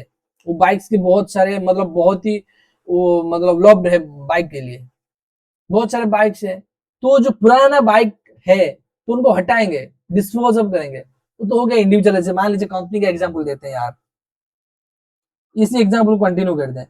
जैसे इसी एग्जांपल कंटिन्यू करते हैं। इसके बाद एबीसी लिमिटेड के पास एक मशीन है, बट यूज नहीं हो रहा है, वो कोई काम का नहीं है, कबाड़ी को बेच देगी। क्या करेगी, क्या करेगी, कबाड़ी वाला को बेच देगी, कबाड़ी वाला को बेच देगी। क्या कर रही है, डिस्पोज ऑफ कर रही है, मतलब हटा रही है चीज को। डिस्पोज ऑफ करने पे ही, डिस्पोज ऑफ करने पे भी जीएसटी आएगी। ये भी करोगे तब भी जीएसटी आएगी। ट्रांसफर करो या फिर डिस्पोज ऑफ करो, जीएसटी आ जाएगी। डिस्पोज मतलब क्या है, कोई चीज को हटा रहा है, ये मस्त पड़ा है, कोई काम का नहीं आ रहा है एंड स्पेस भी ऑक्यूपाई कर रहा है, तो इसको बेहतर इसको कबाड़ी को बेच देते हैं एंड जो नया मशीन ला रहे हैं यहीं पे डाल देते हैं। क्यों, ये चीज तो कोई काम नहीं आ रहा है तो क्यों पका के रखे, इसको हटा देते हैं, कबाड़ी को वाला को बेच देते हैं। ये हो गया डिस्पोजल ऑफ। चीज है आपके पास, आप डिस्पोज ऑफ कर रहे हो। Got this point? ठीक है भाई, ठीक है। The art of getting read of something, getting read मतलब किसी से मुक्ति मिलना। मशीन मतलब पुराना मशीन पड़ी थी तो उसको काम नहीं आ रहा था, उससे गेटिंग रीड मतलब उससे मुक्ति ले लिया, कबाड़ी वाले को भेज दे, जो भी 5,000 10,000 जो भी देगी देगी, हो गया, बहुत यूज कर लिए। ये चीज हम पढ़ लिए। आई थिंक आज तक इतना ही, ये इतना ही कवर कर पाएंगे, इतना लग रहा है मेरे को। क्या एक बार again, supply includes all form of supply of goods और सर्विसेज और both, such as sales, exchange, barter, lease, licence, rental, transfer and disposal of. Sales, exchange, barter, lease, licence, rental and transfer and disposal of. Again मेरे साथ बोलना। Supply includes all form of supply of goods and services of both, such as sales, exchange, barter, lease, license, rental। इतना हम पढ़ लिए हैं, इतना हम पढ़ लिए, आगे पढ़ेंगे। यहाँ पे हम दीवार खड़े किए थे ना, इतना हम पढ़ लिए हैं। इसके बाद क्या बोल रहे हैं, मेड और एग्रीड टू बी मेड। ठहर जाइए, बस ठहर जाइए, बस ठहर जाइए, एक मिनट। क्या हम देख रहे थे, मेड और एग्रीड टू बी मेड, यहीं पे ठहर जाइए। मेड और agreed to be made, sir इसका मतलब क्या होता है, इसमें कुछ कोई इंपोर्टेंट लग नहीं रहा है, लग नहीं रहा है। मेड मतलब क्या हो गया, हो गया है। मेड मतलब already done, already done. Agreed to be made मतलब एग्जाम्पल पे ही बात करेंगे हम। जैसे मान लीजिए ईडन गार्डन में, जैसे मान लीजिए ईडन गार्डन में, ईडन गार्डन में इंड वर्सेस ऑस्ट्रेलिया की मैच होगी। क्या होगी, इंडिया वर्सेस ऑस्ट्रेलिया की मैच होगी। उसके लिए बहुत भीड़ रहती है। आप टिकट कब कटवाते हो, टिकट कटवाते हो 1 महीना पहले, 2 महीना पहले। मान लीजिए मैच है जुलाई 30 को, आप टिकट कटाए जून 20 को, मैच डे, टिकट डे, आप टिकट कटाए, टिकट काटे जून 20 को टिकट काटे, बट एक्चुअली सर्विस कब मिलेगी आपको, सर्विस कब मिलेगी, सर्विस कौन देगी, ईडन गार्डन एसोसिएशन। वो जो स्टेडियम की जो एक संस्था बनी होगी, ऑर्गेनाइजेशन बनी होगी, वो आपको सर्विस दे रही है। सर्विस ऑफ क्या, आप जाइए क्रिकेट मैच की लाभ उठाइए, मनोरंजन करिए, मतलब एंटरटेनमेंट हुई है, ये सर्विस दे रही है। बट सर्विस कब दे रही है, ये मेरे को बताइए, सर्विस कब दे रही है, सर्विस कब दे रही है, जुलाई 30 को, 30 जुलाई को सर्विस देगी। बट आप पेमेंट कब कर रहे हो, पेमेंट कब कर रहे हो, एग्रीमेंट कब बन रहा है, पेमेंट कर दिए तो एग्रीमेंट हो गया ना। आप जैसे वो ऑनलाइन पे जाओगे तो टर्म्स एंड कंडीशन सारा कुछ एक्सेप्ट करना पड़ता है, terms and condition itself is the agreement,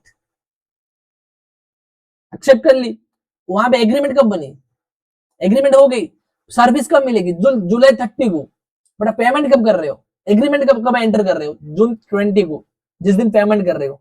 इसका मतलब क्या गया, एग्री टू बी मेड, अभी नहीं दे रहा है, जो ईडन गार्डन एसोसिएशन है आपको अभी सर्विस नहीं दे रही है, सर्विस कब देगी, कब देगी, जुलाई 30 को देगी। क्या बोल रहा है, एग्री टू बी मेड, मैं एग्री कर रहा हूं, मैं मान रहा हूं, आपको मैं सर्विस दूंगा, बट अभी नहीं, मेड नहीं। यहाँ पे दो वर्ड है, यहाँ पे दो वर्ड है,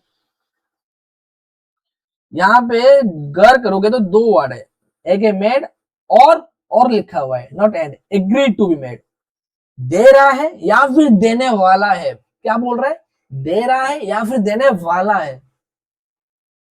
और एक एग्जांपल्स, और एक एग्जांपल, जैसे मान लीजिए मैं क्लास प्रोवाइड कर रहा हूं, मैं क्लास प्रोवाइड कर रहा हूं, मैं क्लास प्रोवाइड कर रहा हूं सीए में कानन बारिक क्लासेस, मान लीजिए मैं क्लास प्रोवाइड कर रहा हूं, आप एनरोल करोगे, मैं लाइव लाइव बेच लूंगा, लाइव बेच लूंगा, ठीक है। आप इसके लिए 15 days before, 15 days before you enter the agreement, you pay the you pay to me 5,000 rupees for the classes, classes मैंने नहीं दी हूं, एग्री टू बी मेड, जब आप पेमेंट कर लोगे मैं टर्म कंडीशन एक्सेप्ट कर लिया कि मैं आपको सर्विस दूंगा, service in the sense class दूंगा, service in way of classes, classes दूंगा।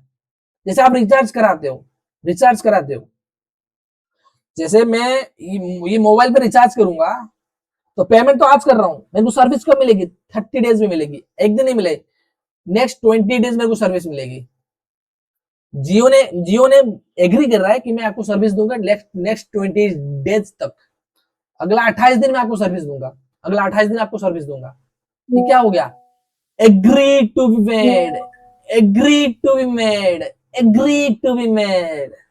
Is it or not, is it or not, got the point or not, got the point or not. क्या बोल रहा है, made or agree to be made. I hope समझ में आ गई होगी, ठीक है, ठीक है। फॉर ए कंसिडरेशन, क्या बोल रहा है, फॉर ए कंसिडरेशन, तो इसका तो मीनिंग समझना ही होगा मेरे हमको ना, कंसिडरेशन का मतलब क्या होता है, कंसिडरेशन का मतलब क्या होता है, कंसिडरेशन का मतलब क्या होता है, पढ़ेंगे, ध्यान से पढ़ेंगे, ये बहुत इंपोर्टेंट डेफिनेशन है कंसिडरेशन।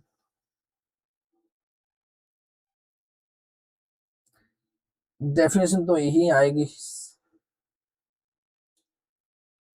नीचे दिया गया है, कंसिडरेशन सेक्शन 2 क्लॉज 31 में डिफाइन किया गया है कंसिडरेशन को। जहां तक हम इतना या इतना तो आपको याद होगा, सेम फाउंडेशन जो कॉन्ट्रैक्ट एक्ट पढ़े होंगे आप, कंसिडरेशन मतलब क्या होता है, कंसिडरेशन मतलब क्या होता है, समथिंग इन रिटर्न, आपको कुछ बदले मिलना चाहिए, आप जो भी चीज से गुड्स बेच रहे हो या फिर सर्विस बेच रहे हो, उसके बदले आपको कुछ मिलना चाहिए इन द फॉर्म ऑफ मनी या फिर अदर चीज। कंसिडरेशन मनी हो सकता है या फिर काइंड में भी हो सकता है। चलिए इसको एक बार थोड़ा सा डीप डाइव करते हैं, समझते हैं, ठीक है। Consideration section 2 clause 31, section 2 clause 31 क्या बोल रहा है, in relation to the supply of goods और सर्विसेज और बोथ, क्या बोल रहा है, consideration in relation to the supply of goods और services both, in relation to, in relation to of both includes any payment, any payment, any payment, कोई भी payment कर रहे हो, मेड और टू बी मेड, ऐसा नहीं है कि आप कंसिडरेशन अब अभी दोगे। जैसे मान लीजिए मैं आपको क्लास दे रहा हूं, मैं मतलब ये मैं दे रहा हूं, ईएमआई में दे रहा हूं, या फिर दे रहा हूं आप क्लास खत्म करिए उसके बाद मेरे को पेमेंट करना, बकाया में दे रहा हूं। कंसिडरेशन ये हो सकता है अभी दे रहे हो या फिर प्रॉमिस कर रहे हो आगे दोगे, फ्यूचर में दोगे। जैसे जैसे आधा बिजनेस तो, आधा बिजनेस मतलब 75% बिजनेस तो उधारी पे चलता है ना, कोई तो करंट पेमेंट, होटल में रहोगे, होटल में रहो, उसके बाद जब जब आप एग्जिट करोगे, तभी ना आपको दोगे, तभी ना आप होटल वालों को दोगे जो पेमेंट्स, जो भी स्टे हो रहा है, तभी ना पेमेंट दोगे आप। समझ गए? तभी ना आप पेमेंट दोगे। इसलिए क्या हुआ बोला ना, made or agree to be made. अभी दे रहे हो या फिर वादा कर रहे हो फ्यूचर में दूंगा, फ्यूचर में दूंगा, फ्यूचर में दूंगा। एक्चुअली ये क्या हो गया हमारा उधार वाला, उधार उधार वाला सप्लाई, उधार ऑफ सप्लाई। आइदर कैश से मतलब ट्रांजैक्शन कर रहे हो या फिर उधारी पे, उधारी पे क्या बोल रहे हैं, एनी पेमेंट मेड और टू बी मेड, आइदर अभी दे रहे हो या बाद में दोगे, वेदर इन मनी और अदरवाइज, वेदर इन मनी और अदरवाइज। इसमें क्या चीज हुआ, इसमें अभी तक दो चीज समझ में आई है। एनी पे कोई भी पेमेंट कर रहे हो, कोई भी पेमेंट कर रहे हो, आइदर आप क्या करोगे, आइदर अभी दे रहे हो या फिर बाद में दोगे। और एक पॉइंट क्या बोला, मनी दोगे या फिर कोई सामान भी दे सकते हो, कोई काइंड भी दे सकते हो। क्या बोला, दो चीज अभी तक बोली है, अभी दे रहे हो पेमेंट या फिर बाद में दोगे। अभी दोगे तो कैश पेमेंट होगी, मतलब ट्रांजेक्शन, कैश ट्रांजेक्शन हो गया, बाकी मतलब बाद में दोगे तो उधारी वाला हो गया, उधारी वाला हो गया। ठीक है, और क्या बोल रहे हैं, और क्या बोल रहे हैं ना, मनी दोगे या फिर दूसरा चीज दोगे। जैसे मैंने एग्जाम्पल लिया था, मैं मोबाइल लिया, वो बदले में मैं प्रोफेशनल सर्विस देके आईफोन लिया, जो एग्जाम्पल अभी हम डिस्कस किए थे। ये वाला एग्जाम्पल आप रेफर कर सकते हो, ये वाला सीएमए मोबाइल सर्विस। मैंने क्या किया, चीज के बदले चीज दिया, मैं गुड्स लेके आई, उसके बदले सर्विस दी, रुपया नहीं दी, पैसा नहीं दी, टंका नहीं दी, क्या दी, सर्विस दी। इसीलिए कहां से मतलब समझ में आ रहा है, यहाँ पे मनी दे रहे हो या फिर मनी कोई सामान दे रहे हो, अदरवाइज मनी दे रहे हो या फिर किसी दूसरा चीज दे रहे हो, मनी दे रहे हो या फिर कोई दूसरा चीज दे रहे हो। ठीक है, इन रेस्पेक्ट ऑफ और इन रेस्पॉन्स टू और इन द इंड्यूसमेंट ऑफ, ये बहुत इंपॉर्टेंट लाइन है, बहुत इंपॉर्टेंट लाइन है। इन रेस्पेक्ट ऑफ और इन रेस्पॉन्स टू और फॉर द इंड्यूसमेंट। आपको क्या समझ में आ रहा है पढ़ के, आपको क्या समझ में आ रहा है पढ़ के, आपको ये समझ में आ रहा होगा, जो भी आप पेमेंट आज कर रहे हो या फिर फ्यूचर में करोगे, आइदर मनी में करोगे या फिर कोई दूसरे चीज में करोगे, in respect to, in response to, for the inducement of the supply. यहां पे जो भी करोगे वो किसके रेस्पेक्टिव में होना चाहिए, सप्लाई के रेस्पेक्टिव में होना चाहिए। किसके रेस्पेक्टिव में होना चाहिए, सप्लाई के रेस्पेक्टिव में होना चाहिए। किसका रेस्पॉन्स मतलब, मैं मोबाइल खरीदने गया, मैं मोबाइल खरीदने गया, जो मैं 20,000 पे करूंगा, किसके बदले पे करूंगा, किसको रेस्पॉन्स करेंगे, किसके मतलब इन रेस्पेक्ट ऑफ, मेरा फीलिंग समझ पा रहे मतलब किस इसके मतलब ये जो ले रहा हूं, इसके बदले में 20,000 दे रहा हूँ, इन रेस्पेक्ट, ये मोबाइल के रेस्पेक्ट में 20,000 दे रहा हूँ। Is it or not, is it or not, mobile के रेस्पेक्ट में, मोबाइल को रेस्पॉन्स करके मैं 20,000 दे रहा हूँ। Is it or not, mobile लिया, पैसा दी। आप मेरे से क्लास खरीदोगे तो पैसा दोगे, पैसा किसी लिए दे रहे हो, इन रेस्पेक्ट ऑफ क्लासेस। आई पे 20,000 in respect of this phone, I paid 20,000 in respect of this phone or not? Getting the point or not? Getting the point. Please give me a thumbs up. Please give me a thumbs up. If you are getting the point, if you are getting the point, please give a thumbs up. ठीक है, क्या बोल रहा है, इन response to और in respect of, in respect, इसका मतलब ये हो गया, जैसे मैं मोबाइल खरीद रहा हूँ, 20,000 दे रहा हूँ, जो भी कंसिडरेशन होगा ना, जो कंसिडरेशन होगी वो सप्लाई के रिलेटेड होना चाहिए। ऐसा नहीं कि सप्लाई तो मतलब फ्री में कर लिया, वहां पे कंसिडरेशन नहीं है, आप कोई दूसरे चीज के लिए पैसा दे रहे हो, कोई दूसरा चीज के लिए पैसा दे रहे हो, इसके रेस्पेक्ट में मैं 20,000 नहीं दे रहा हूँ। जैसे मैं गया, वो मेरे को, वो उसका दूसरा, मान लीजिए वो दुकान की, वो दुकान यूनाग्रेशन डे है, यूनाग्रेशन डे है, मैं पहला कस्टमर था, वो मेरे को खुश हो गए, 20,000 का मोबाइल जो मैं फ्री में दे दिया, वहां पे कंसिडरेशन है ही नहीं, कंसिडरेशन है नहीं, तो कंसिडरेशन है नहीं तो सप्लाई नहीं बनेगी। यहां पे तो बोल रहे हैं ना, यहां पे तो बोला है ना, आप यहां पे समझोगे तो सप्लाई तो तभी बनेगी ना, मेड फॉर ए कंसिडरेशन, जब तक कंसिडरेशन होगा तभी सप्लाई बनेगी, तो सप्लाई नहीं हो, कंसिडरेशन नहीं है तो सप्लाई नहीं बनेगी। उसका एक्सेप्शन है, 4 ट्रांजैक्शन है। एनटीआर में only 4 transaction is the exception, वो तो अलग है, अलग से पढ़ेंगे उसको। बट इन जनरल कोई भी सप्लाई होने के लिए कंसिडरेशन होना चाहिए।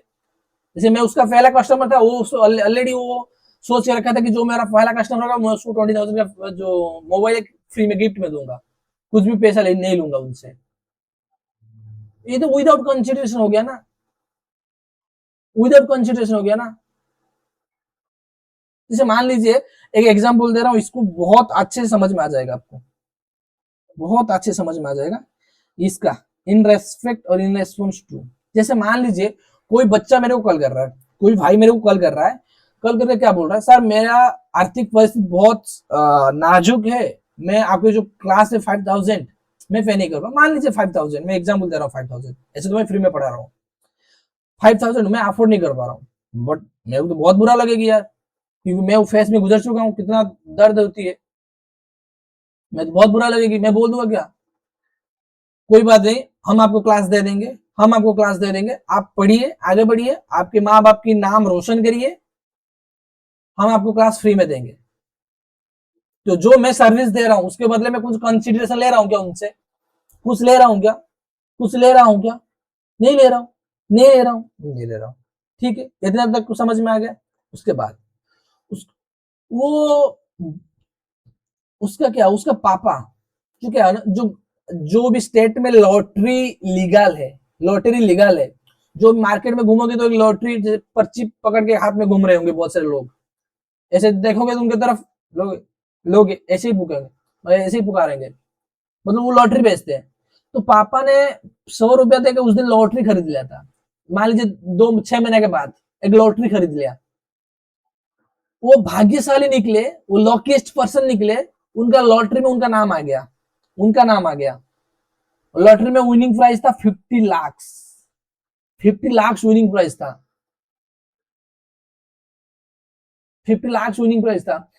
उसके बीच में जो 6 महीना बीत गया, 6 महीना जो बीत गया, वो मेरा क्लास खत्म, मैं उसको फ्री में दे दिया, वो क्लास खत्म कर दिया, से मैं इंटरव्यू क्वालिफाई भी कर दिया, से मैं इंटरव्यू क्वालिफाई भी कर दी। ठीक है, बट वो जो लॉटरी जीती उसके बाद थोड़ा पैसा इकट्ठा हो गया, 50 लाख इकट्ठा हो गया, वो मेरे को मिलने आई, वो मेरे को मिलने आई कि सर आप आपके लेक्चर मेरे को बहुत हेल्प की, सर मैं आपके लिए थोड़ा कुछ गिफ्ट लेके आई। कुछ जो मैं 5,000 उसको उससे नहीं लिया था ना, वो उसके बदले घड़ी लेके आ गई, 5,000 की घड़ी लेके आ गई मेरे लिए। सर ये मेरे लिए मेरे तरफ से आपके लिए छोटा सा तोहफा है, प्लीज आपको इसको ग्रहण करिए। मैंने बोला ठीक है यार, अब बस इसका जरूरत नहीं थी, बट आपके लेके आई है तो मैं प्यार से रख दे रहा हूँ, बट इसको आगे मत करना। मैं कोशिश की 5,000 देने के लिए, बट वो एक्सेप्ट नहीं की। वो बोला कि बहुत मतलब रिक्वेस्ट की, सर ये मेरा तो छोटा सा तोहफा है, आप मेरे को बहुत हेल्प की हो। बोला चलो यार प्यार से दे रहे हो तो मैं रख लेता हूँ। 5,000 का मैं 6 महीने के बाद गिफ्ट रखा। वो वो इसके तो मैं जो क्लास दी थी उसके रेस्पेक्टिव में नहीं है, मैं जो क्लास दी थी 5,000 वो उसके रेस्पेक्टिव में नहीं है। वो तो दूसरा, वो तो पास हो गई, पास ना होती, लॉटरी ना जीती थी, मतलब वो सपोज मान लीजिए उसका जो पेरेंट्स है वो लॉटरी ना जीतते तो मेरे को पैसा नहीं देता, पैसा नहीं देता। इनके जो लॉटरी जीत गए उनके पास पैसा इकट्ठा हो गया, एंड वो सेम इंटरव्यू क्वालिफाई कर लिए, वो मेरे को मिलने आए एज ए तोहफा, as a gift, as a appreciation, वो घड़ी लेके आए मेरे लिए। तो वो तो जो सप्लाई में की थी, तो सप्लाई मतलब क्लासेस की थी, सप्लाई ऑफ सर्विस की थी, उसके रिलेटेड में तो घड़ी नहीं है ना, ये तो उसके रिलेटेड वो तो मतलब नेक्सस बन नहीं पा रहा है ना, जो कंजक्शन मतलब कनेक्शन, वो तो कनेक्शन है नहीं ना। वो क्लास अलग है, ये गिफ्ट अलग है। ये गिफ्ट फ्यूचर के ट्रांजैक्शन के ऊपर डिपेंड था, फ्यूचर के ट्रांजैक्शन के ऊपर डिपेंड था। लॉटरी जीते, इंटर क्वालिफाई किए, मेरे को मिलने आए तब लेके आए, मेरे को मिलने ना आते तो ना देते मेरे को। मैं क्या मतलब कन्वे करने के लिए कोशिश कर रहा हूं, आप समझ पा रहे होंगे ना। जो भी आप कंसिडरेशन पे करोगे, जो भी कंसिडरेशन आप पे करोगे, बट ये सप्लाई के रेस्पेक्ट में होना चाहिए, सप्लाई का रेस्पॉन्स करके या फिर रेस्पेक्ट में होना चाहिए। ठीक है, और एक एग्जांपल हम लेके बात करते हैं। जैसे मान लीजिए मेरे पास एक हॉर्स है, इसके ऊपर भी सुप्रीम कोर्ट की केस लगा है। मेरे पास एक हॉर्स है, हॉर्स, मैंने देखा बगल में एक हॉर्स की रेसिंग हो रही है, हॉर्स रेस, हॉर्स की एक रेसिंग हो रही है। ठीक है, हॉर्स की रेसिंग हो रही है। तो मेरे पास एक घोड़ा है, मैं क्या किया, वो घोड़ा को जाके वहां पे एंट्री फी होती थी 500 रुपया, मैंने 500 रुपया एंट्री फी देके मैं घोड़ा को, मैंने मेरा जो घोड़ा है उसको रेसिंग पे डाल दी, रेसिंग पे लगा दी। बट फॉर्चुनेटली मेरा घोड़ा फर्स्ट पोजीशन लेके आई। उसके बदले उसको विनिंग प्राइस 10,000 रुपीज मिला, 10,000 रुपीज मिला। क्या ये इसके ऊपर जीएसटी लगेगी क्या? नहीं लगेगी, नहीं लगेगी। क्यों नहीं लगेगी, एक बार सोच के बताइए। जब मैंने 500 रुपए की एंट्री फी दी थी, जब मैंने 500 रुपए की एंट्री फी दी थी, तब उसी टाइम में वो मेरे से जीएसटी कलेक्ट कर लिए। वो एंट्री करने के लिए मैंने मेरे से 500 रुपया लिए थे। वो सप्लाई ऑफ सर्विस है, वो सप्लाई ऑफ सर्विस है, क्योंकि वो मेरे को एंट्री करने दे रहे हैं। वो जो मतलब कंपटीशन अरेंज किए हैं, उसमें मतलब अफेयर करने के लिए मतलब मेरे को अपॉर्चुनिटी दे रहे हैं, इसलिए 500 रुपया चार्ज किए थे एज एन एंट्री फी। इसके ऊपर तो जीएसटी लग जाएगी। बट ये जो मैंने प्राइस जीता 10,000 रुपीज, इसके ऊपर क्या जीएसटी लगेगी? ये कंसिडरेशन माना जाएगी क्या? अब क्या कंसिडरेशन 10,500 माना जाएगी क्या?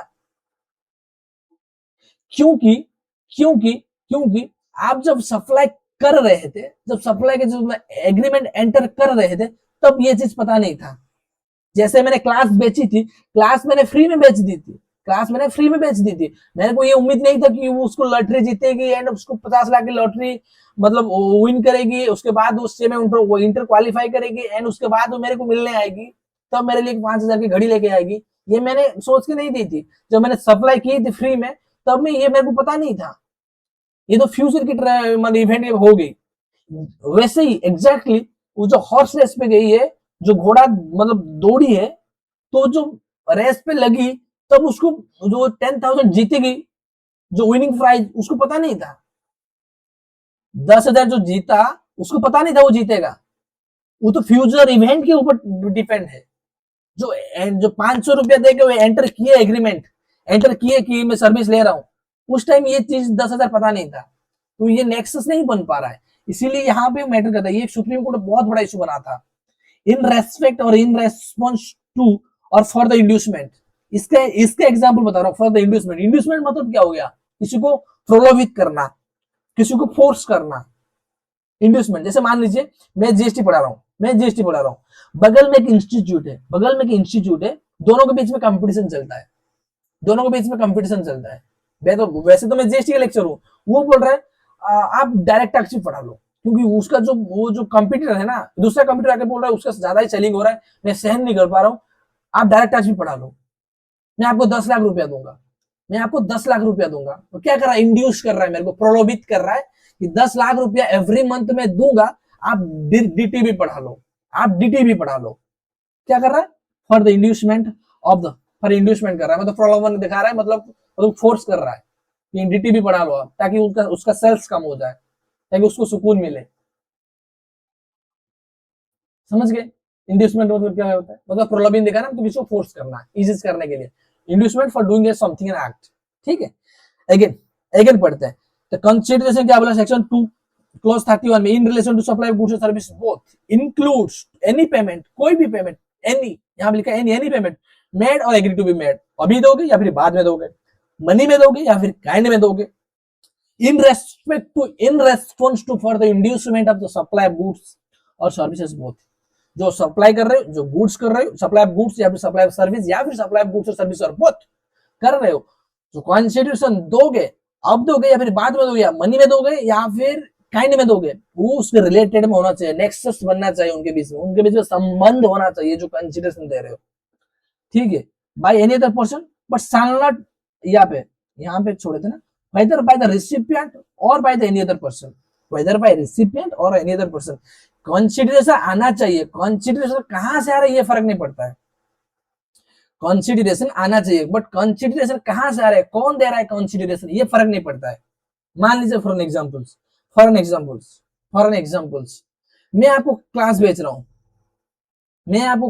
हूं, 5,000 रुपए के, बट आपके पास पैसा नहीं है, आप किसी दोस्त ने मेरे को आपके बिहार में 5,000 पे कर रहा है, आपके बिहार में आपका मतलब घनिष्ठ फ्रेंडशिप है, वो उसके आपके बदले वो मेरे को 5,000 रुपया दे रहा है, बट सर्विस कौन ले रहा है? सर्विस आप ले रहे हो, सर्विस आप ले रहे हो, बट पेमेंट कौन कर रहा है? पेमेंट कोई दूसरा कर रहा है, इस केस में आपका दोस्त कर रहा है। तो डेफिनेशन में ये लिखा गया है, कंसिडरेशन कौन दे रहा है फर्क नहीं पड़ता है, बट कंसिडरेशन होना चाहिए, चाहे अभी दो या फिर बाद में दो, मनी में दो या फिर काइंड में दो, बट उसके रिलेटेड होना चाहिए। जो सप्लाई ऑफ सर्विस कर रहे हो या फिर सप्लाई ऑफ गुड्स कर रहे हो या फिर सप्लाई ऑफ सर्विस और गुड्स और बोथ कर रहे हो, उसके रिलेटेड होना चाहिए। बट कौन दे रहा है ये फर्क नहीं पड़ता, इधर जो रिसिपिएंट है, जो परचेजर है, वो खुद दे रहा है या उसका पेरेंट्स दे रहे हैं या फिर उसका दोस्त दे रहा है या फिर उसका कंपनी दे रही है, कोई भी दे रहा है, थर्ड पर्सन कोई भी दे रहा है, फर्क नहीं पड़ता है, पर कंसिडरेशन होना चाहिए। ठीक है, यहाँ भी लिखा है वेदर बाय द रेसिपिएंट और any other person, but shall not include any subsidy given by the government. But government जो भी सब्सिडी देती है, गवर्नमेंट कोई भी चीज को बढ़ाने के लिए सब्सिडी देती है। जैसे आप ये इलेक्ट्रिक के लिए ये लगाओगे, मतलब क्या बोलते हैं यार, भूल गया, अरे यार, सोलर लगाओगे, सोलर सोलर लगाओगे, सोलर के लिए गवर्नमेंट सब्सिडी दे रही है। आप 2 लाख खर्चा करके सोलर लगाओगे तो 1,30,000 समथिंग गवर्नमेंट आपको सब्सिडी देगी। तो वो क्या होगी, वो सप्लाई की मतलब पार्ट नहीं बनेगी। जो सब्सिडी है ना, वो कंसिडरेशन नहीं है। फिर किससे मिलना चाहिए? बाय द सेंट्रल और स्टेट गवर्नमेंट। इनको यहाँ पे स्टेट गवर्नमेंट लिखना भूल गया, स्टेट गवर्नमेंट, कोई भी गवर्नमेंट से मिलना चाहिए बस। Subsidy given by government, government कोई भी सब्सिडी दे रही है, that will not become the part of your consideration. जैसे मान लीजिए, जैसे मान लीजिए, जैसे मान लीजिए आप 10,000 दे रहे, सेंट्रल गवर्नमेंट ने 4,000 दे रहा है, टोटल 14,000 हो गया, बट कंसिडरेशन कितना माना जाएगी? 10,000, 10,000 माना जाएगी। आपकी वैल्यू ऑफ सप्लाई कितना होगी? जो भी कितने पे आप टैक्स दोगे, आगे पढ़ेंगे, शुरू में छेड़ दिया, थोड़ी गलती से छेड़ दिया, कितना होगी आपकी कंसिडरेशन? 10,000 होगी। जो 4,000 ने गवर्नमेंट दे रही है, that will not become the part of your consideration, that will not become the part of your consideration. ठीक है, ठीक है, ये हो गई। ठीक है, सेकंड पॉइंट ये हो गया ए। सेकंड पॉइंट में क्या बोल रहा है? The monetary value of an any act और फॉरबियरेंस in respect or in response to for the inducement of, same word, in respect or in response to or the inducement of, यहाँ पे भी said in response to or for the inducement of or in respect of the supply of goods or services both, यहाँ पे भी common है, whether by the recipient or by the other person but shall not include the given the central government, state government, यहाँ पे लिखा हूँ। यहाँ पे चेंज कहाँ पे? यहाँ पे सिर्फ ये जो लाइन है ये सिर्फ यूनिक है, बाकी तो कॉमन है, बाकी तो यहाँ पे कॉमन भी है, इन रेस्पेक्ट टू, यहाँ पढ़ लीजिए कॉमन है। यहाँ पे the monetary value of an act और फॉरबियरेंस, एक्ट और फॉरबियरेंस, सर इसका मतलब क्या होता है? सर इसका मतलब हमको थोड़ा समझाइए ना, प्यार से समझाइए ना, क्या होता है एक्ट और फॉरबियरेंस ऑफ एन एक्ट? एक्ट मतलब, जैसे मैंने अभी आपको एग्जांपल दिया, अभी आपको एग्जांपल दिया, कोई 2 कोचिंग इंस्टीट्यूट थे, वो मेरे को आके बोले उनका डीटी का सेल ज्यादा हो रहा है, आप डीटी पढ़ाइए। मेरे को बोले कि क्या के लिए? For to do an act, कोई एक एक्ट करने के लिए। एक्ट मतलब क्या है? डीटी पढ़ाना। एक्ट क्या हो गया? एक्ट क्या? डीटी पढ़ाना। मैं डीटी पढ़ाऊंगा, वो मेरे को 10 लाख रुपीज पर मंथ पे करेंगे, 10 लाख रुपया सिर्फ पढ़ाने के लिए। पढ़ाने का जो कंसिडरेशन होगा, जो चार्ज करूंगा मैं, वो तो मैं अपने जेब में डालूंगा। उसके अलावा काम करने के लिए, सिर्फ वो काम करने के लिए उनसे पैसा अलग से ले रहा हूं, अलग से पैसा ले रहा हूं। ये हो गया क्या? The monetary value of an act, any act, the monetary value of any act, कोई भी काम करने के लिए आप पैसा ले रहे हो गया the monetary value of any act. ये तो आपको पता ही है, ये आपको पता ही है। ठीक है, एक मिनट, इसको निभाते कैसे यार?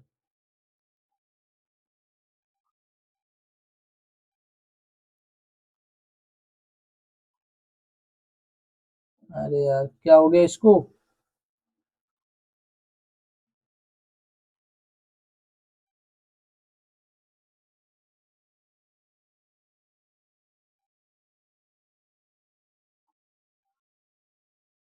ठीक है, हो गया, correct, correct, correct, correct, correct, move करते हैं। The monetary value of an act, the monetary value of N act, कोई भी एक्ट करने के लिए आपको कुछ पैसा मिल रहा है, मॉनिटरी वैल्यू, मॉनिटरी वैल्यू, ठीक है। और ये क्या सर, फॉरबियरेंस मतलब क्या होता है, एक बार बताइए ना हमको, फॉरबियरेंस मतलब क्या होता है। फॉरबियरेंस मतलब होता है कोई काम ना करने के बदले आपको कुछ पैसा मिले। क्या बात कर रहे हो सर, क्या बात कर रहे हो, करेक्ट।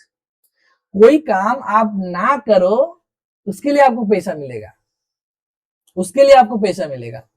एग्जाम्पल सर, एग्जाम्पल दो ना हमको, एग्जाम्पल में ज्यादा बेहतर समझ में आती है। एग्जाम्पल दे रहा हूँ, फॉरबियरेंस ऑफ एक्ट, मैं जीएसटी पढ़ा रहा हूँ, कोई सामने वाला आके मेरे को बोल रहा है, मैं एक नया इंस्टीट्यूट खोल रहा हूँ, ठीक है, कोई सामने वाला आके मेरे को बोल रहा है कि आप जीएसटी मत पढ़ाइए, आप प्लीज जीएसटी मत पढ़ाइए, इसके लिए आप जो भी कंपनसेशन मांगोगे, जो भी कंपनसेशन मांगोगे मैं आपको दे दूंगा, अब जितने भी मांगोगे मैं आपको दे दूंगा, बट आप जीएसटी मत पढ़ाइए। ये क्या फोर्स कर रहा है, फॉरबियरेंस, कोई एक्ट ना करने के लिए, कोई एक्ट ना करने के लिए, ताकि कंपटीशन बढ़ जाएगी ना। इसको बोलते हैं इसको बोलते हैं non compete agreement, non compete agreement, non compete agreement बनाते हैं। For an examples, for an examples, जैसे मान लीजिए अमूल है, अमूल एक ब्रांड है, कोई एक दूसरा ब्रांड मान लीजिए कोई एक्स वाई जेड ब्रांड है, एक्स वाई जेड ब्रांड है, वो भी दूध की डेयरी की बिजनेस करना शुरू कर, बिजनेस शुरू की है, बिजनेस बिजनेस शुरू की है। अमूल के रिप्रेजेंटेटिव आके एक्स वाई जेड लिमिटेड को बोल रहे हैं आप जो बिजनेस शुरू किए हो उसको बंद कर दीजिए, इसके लिए आप जितना डिमांड करोगे हम उतना दे देंगे, कंपेंसेशन दे देंगे। ये क्या हो रहा है एक्चुअली, नॉन कॉम्पीट एग्रीमेंट, कोई चीज ना करने के लिए आपको पैसा मिल रहा है, कोई चीज ना करने के लिए पैसा मिल रहा है। ऐसा भी होता है क्या, हाँ जी होता है, ऐसा ना करने के लिए होता है, मार्केट में होता है, बहुत सारा कंपटीशन चलता है, तो कंपटीशन एकदम एक्सट्रीम हो जाता है ना, तो ये चीज अप्लाई होती है, जाके डायरेक्ट खरीद ही लेते हैं। जो बड़े बड़े सब कंपनियां हो गए, अडानी अंबानी ये हो गए, ये चीज ये करते हैं, नॉन कॉम्पीट एग्रीमेंट एंटर करते हैं। आप कंपटीशन नहीं कर सकते मेरे साथ, इसके लिए आप कितना चाहिए बताइए, हम दे देंगे आपको, बट आप ये बिजनेस ना करिए। और एक एग्जांपल लेते हैं, जैसे मैं एक जगह पे ठेला लगा रहा हूँ, वहां पे एक स्कूल्स भी है, कॉलेज भी है एंड पार्क भी है, वहां पे मैं ठेला लगा रहा हूँ, मेरे को बहुत मुनाफा होता है। कोई बंदा ने आया खड़ा होकर देखा यार कितना सेलिंग कर रहा है, बहुत हैवी मतलब मार्जिन में, एंड व्यापार भी सही से चल रहा है, ताकि मैं भी एक ठेला लगा देता हूँ इसमें, यहाँ पे अगले दिन से। मेरे को जो पता चला वो अगले दिन से ठेला लगा रहा है, मैं उसके घर पे पहुंच गया, अरे भाई तू क्या कर रहा है, तू क्यों ठेला लगा रहा है, व्यापार व्यापार नहीं होता यार, तू क्यों उसको फंस रहा है, बहुत टेंशन है यार, तू क्या हैप्पी लाइफ को सैड लाइफ बना रहा है। वो मेरे को ऑफर दी, लिक्रेटिव ऑफर, लिक्रेटिव ऑफर मेरे को लुभाने के लिए बोली कि 5 लाख रुपया मैं दे रहा हूँ, तो यार ये धंधा मत कर यार, कितना रुपया चाहिए बता मैं दे दूंगा, आप ये धंधा मत करो, क्योंकि वहां पे मोटा मार्जिन में कमा रहा हूँ, एक दिन में मैं लाख लाख रुपए का सेल कर रहा हूँ, 5 लाख दे दिया कोई फर्क नहीं पड़ता ना, मैं 5 लाख रुपया दे रहा हूँ ताकि वो ठेला ना लगाए वहां पे। ये क्या हो गया, non compete agreement, non compete agreement for not doing any act. वो ठेला लगाता, वो एक एक्ट बनता ना, वो एक्ट करता, वो एक्ट ना करे इसके लिए मैं पैसा दे रहा हूं, वो एक्ट ना करे इसलिए मैं पैसा दे रहा हूं। ये क्या हो गया, नॉन कॉम्पीट एग्रीमेंट, क्या हो गया, non compete agreement. The monetary value of any act or forbearance in response to for the inducement of the supply goods or service or both, whether by the recipient or by the any one person, but shall not include a subsidy given by the central government, state government। But include क्या नहीं करेगा, कोई भी subsidy central government दे रही है या फिर state government दे रही है, it will not become the part of your consideration, it will not become the part of your consideration. ठीक है, कंसिडरेशन का डेफिनेशन सही से समझ में आ गया ना, तो लाइक ठोको, ठोको लाइक, ठीक है, ठीक है।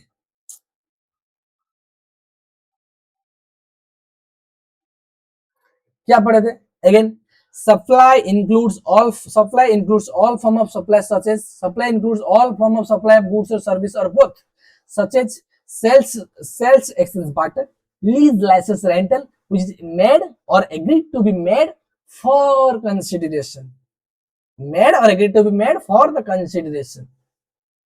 Bye a person, by a person, person का डेफिनेशन क्या होता है? पर्सन का डेफिनेशन क्या होता है? आप तो इनकम टैक्स में पढ़े होंगे भले ही, पर्सन का डेफिनेशन दिया हो क्या? वैसे तो मैं बता दूंगा, इतना इंपॉर्टेंट नहीं है, शायद दिया भी होगा। ये इसमें क्या कौन कौन आ गया? इंडिविजुअल आ गया, ईसीएफ आ गया, कंपनी आ गया, फार्म आ गया, एलएलपी आ गया, एजेपी, एओपी, बीओआई, कंपनी का जो भी है, गवर्नमेंट ट्रस्ट वगैरह सारा कुछ आ गया, जैसे हम पढ़े थे। Individual, HUF, AOP, BOI, AJP, firm, LLP, company, cooperative society, societies, all are included in this person definition. Section 2 clause 84 में डिफाइन किया गया। इसको सेक्शन नंबर याद नहीं रखोगे फिर भी चलेगा, इतना कोई क्रूशियल नहीं है, बट ये 3 एक बार पढ़ लेना। क्या क्या? Individual, HUF, company, firm, limit, LLP, AOP, association of person or body of individual whether incorporated or not, any corporation established in the Companies Act, provision of that, any body corporate, any cooperative society, local authority, central government, state government, society, corporate society, यहाँ पे corporate society हो गई, यहाँ पे normal society हो गई, यहाँ पे artificial judiciary person, artificial judiciary person. ये हो गया हमारा पर्सन की डेफिनेशन, पर्सन की डेफिनेशन। ठीक है,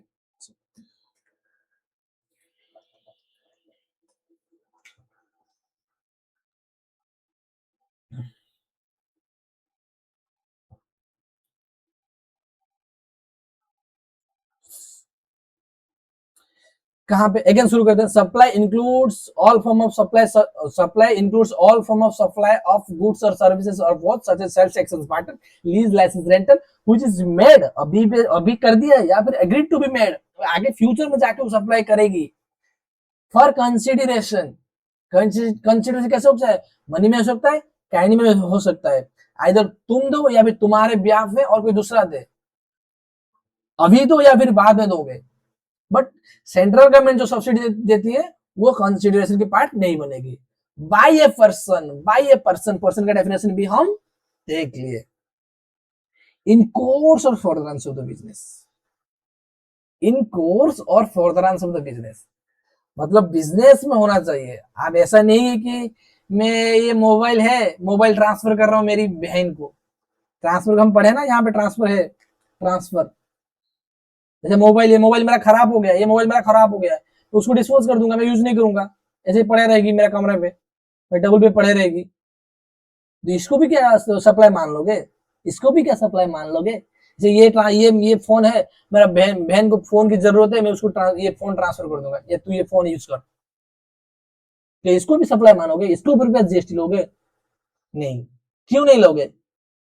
इसमें इसमें ये तो गुड्स है, इसका भी ट्रांसफर हो रहा है, जैसे हम गुड्स को समझ गए, गुड्स हो रहा है, ट्रांसफर भी हो रही है 1% टू डिफरेंट पर्सन। बट कौन सी, जैसे मान लीजिए मेरा बहन मेरा 1000 रुपये मेरे को दे रहा है, खुशी में 1000 रुपया दे रहा है, कॉन्सिडरेशन, कॉन्सिडरेशन में भी है, बट फॉर द तो मैं बिजनेस थोड़ी कर रहा हूँ मोबाइल का, मैं मोबाइल का बिजनेस थोड़ी कर रहा हूँ, समझ गए ना?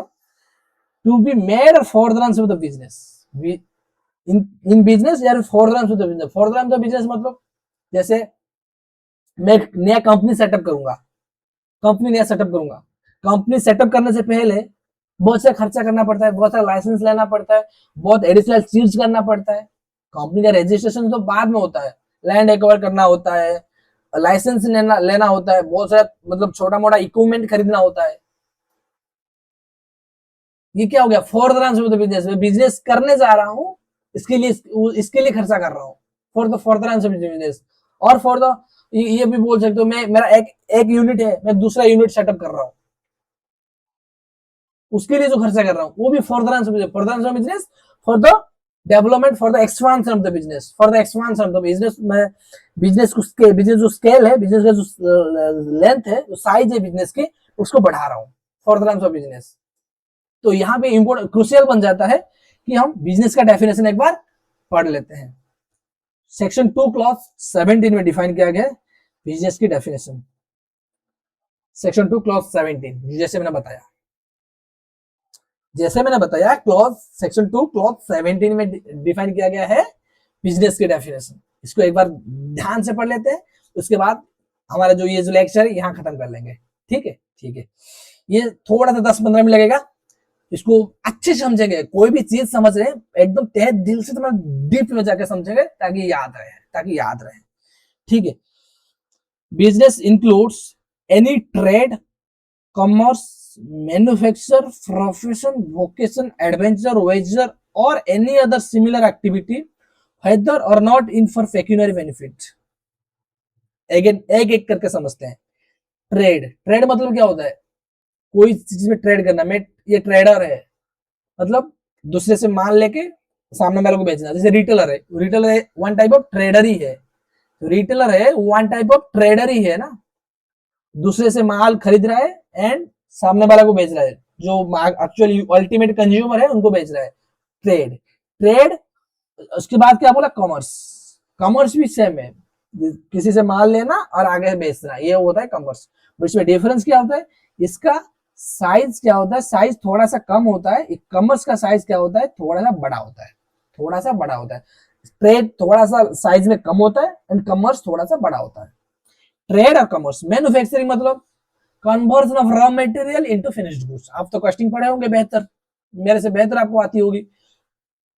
Conversion of raw material into finished goods, ये हो गया मैन्युफैक्चरिंग। प्रोफेशन क्या हो गया? मैं टीच कर रहा हूं आपको, अभी मैं आपको टीच कर रहा हूं, ये तो प्रोफेशन हो गया ना। प्रोफेशन सेम हो गया हमारा प्रोफेशन। मेरा प्रोफेशन सेम है, मैं डिग्री लेके बैठा हूं। सेम है डिग्री के, सेम है प्रोफेशन की डिग्री, ये हो गया प्रोफेशन। वोकेशन क्या हो गया? वोकेशन में कोई डिग्री नहीं मिलता है, वहां पे भी स्किल्स आती है, वहां पे भी सर्विस आती है, बट कुछ डिग्री नहीं मिलती है। जैसे मान लीजिए विराट कोहली आपको क्रिकेट खेल रहा है, युवराज सिंह क्रिकेट खेल रहा है। जैसे Yuvraj Singh playing cricket for India, for that वो कोई सर्टिफिकेट नहीं लिया है, उसको कोई कहीं से सर्टिफिकेट नहीं मिला है कि क्रिकेट खेलने के लिए। ये हो गया प्रोफेशन वोकेशन में डिफरेंस। प्रोफेशन में क्या होता है? डिग्री होती है,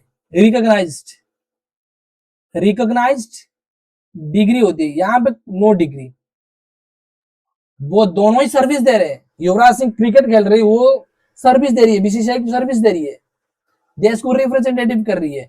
प्रोफेसर भी मैं सर्विस दे रहा हूँ, बट मेरे मेरे पास डिग्री है, रिकॉग्नाइज डिग्री है, इसके पास रिकॉग्नाइज डिग्री नहीं है। ये होता है main difference between profession and vocation. Adventure मतलब कोई नया चीज स्टार्ट करना, जैसे हो गया एंटरप्रेन्योरशिप, एंटरप्रेन्योरशिप हो गया एडवेंचर, ये हो गया। वेजर मतलब सट्टा लगाना, जुआ खेलना, सट्टा लगाना, ये हो गया Vaser. Or any other similar activity, कोई भी वैसे सिमिलर एक्टिविटी। वेजर में क्या हो गया? जैसे लॉटरी, बेटिंग, गैम्बलिंग, सट्टा लगाना वाला जैसे काम होता है ना, जहां पे गैस ऑफ एरर होता है, मतलब गैस करोगे सिर्फ, नो स्किल लगता है, कोई भी स्किल की जरूरत नहीं है, सिर्फ गैस करोगे, रेड ब्लू, यस नो, छक्का लगेगी या फिर चौका लगेगी, ये सिर्फ गैस करना रहता है, उसको बोलते हैं वेजर। यहां पे मार्क करना weather or not it's for pecuniary benefit. मतलब क्या हो गया? ये मायने नहीं रखता है आप पेक्यूनरी बेनिफिट के लिए कर रहे हो या फिर नहीं कर रहे हो, ये आप पेक्यूनरी बेनिफिट के लिए कर रहे हो या फिर नहीं कर रहे हो, ये मायने नहीं रखता है। जैसे मान लीजिए मेरा मोबाइल का फैक्ट्री है, मेरा मोबाइल का दुकान है, मेरा मेरा पुराना सा मॉडल पड़ा है, वो कोई फायदा नहीं है।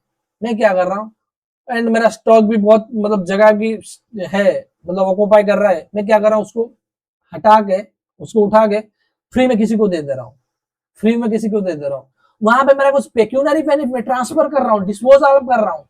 जैसे हम पढ़े थे, supply includes all form of supply of goods and services both include sales exchange barter lease licence rental transfer and disposal of. मैं ट्रांसफर कर रहा हूँ, मैं डिस्पोज कर रहा हूँ, बट मेरा पेक्यूनरी बेनिफिट कुछ नहीं मिल रहा है। मैं ऐसे ही पढ़ा है, मैं स्पेस ऑक्यूपाई कर रहा है, तो उसको मतलब गेट रीड ऑफ दैट, उसको डिस्पोज ऑफ कर रहा हूँ, कोई पेक्यूनरी बेनिफिट नहीं है, फिर भी वो बिजनेस माना जाएगी। जैसे मान लीजिए मेरा एसी लगा हुआ है, एसी खराब हो गई है, मेरा दुकान में एसी लगा हुआ था, एसी खराब हो गई, एसी खराब हो गई, कबाड़ी वाला आया था, मैंने ऐसे ही दे दिया यार, ले ले यार, फ्री में दे दिया, मेरे कोई पेक्यूनरी बेनिफिट नहीं मिल रहा है, फिर भी ये मेरा बिजनेस का असेट था, मैं उसको दे दिया, ट्रांसफर कर दिया, डिस्पोजल कर दिया, भले ही पेक्यूनरी बेनिफिट ना मिले, फिर भी ये बिजनेस के डेफिनेशन में आएगा, आपके ऊपर जीएसटी लग जाएगी। ठीक है, आपके ऊपर जीएसटी लग जाएगी। ठीक है, उसके बाद क्या बोला? Any activity or transaction in connection with or incidental or ancillary to sub clause A. ये जो ए है ना, trade, commerce, manufacturing, profession, vocation, adventure, wager or any other similar activities का जो कनेक्शन और इंसिडेंटल एक्टिविटी है। जैसे मैं पढ़ा रहा हूँ, जैसे मैं एक सेटअप बनाया, मैं मतलब टीचिंग सेटअप बनाया, अलग से एक कमरा खरीदा, वहां पे स्टूडियो बच्चे आ रहे हैं पढ़ने के लिए, सेटअप लगाया। पर वहां पे क्या है ना, एक वहां पे एक फर्नीचर पड़ा था, वहां पे एक छोटा सा फर्नीचर पड़ा था, जिसको मैंने उठा के कबाड़ी वाला को बेच दिया, जिसको मैंने उठा के कबाड़ी वाला को बेच दिया। वो मेरा मेन बिजनेस, फर्नीचर बेचना मेरा मेन बिजनेस नहीं है। मैं तो टीचिंग कर रहा हूँ ना, मैं टीचिंग के सर्विस दे रहा हूँ। फर्नीचर बेचना मेरा मेन सर्विस नहीं है। क्या है? एंसिलरी है, एंसिलरी है, मतलब इसका पार्ट है, पार्ट एंड पार्सल, एंसिलरी है, मेन सर्विस नहीं है, एंसिलरी सर्विस है। मेरा फर्नीचर बेचना धंधा नहीं है, मैं टीचिंग सर्विस दे रहा हूँ। फिर भी मेरे पास एक पुराना फर्नीचर पड़ा था, मैं उसको बेच दे रहा हूँ। ये क्या हो गया? In connection with or incidental or ancillary,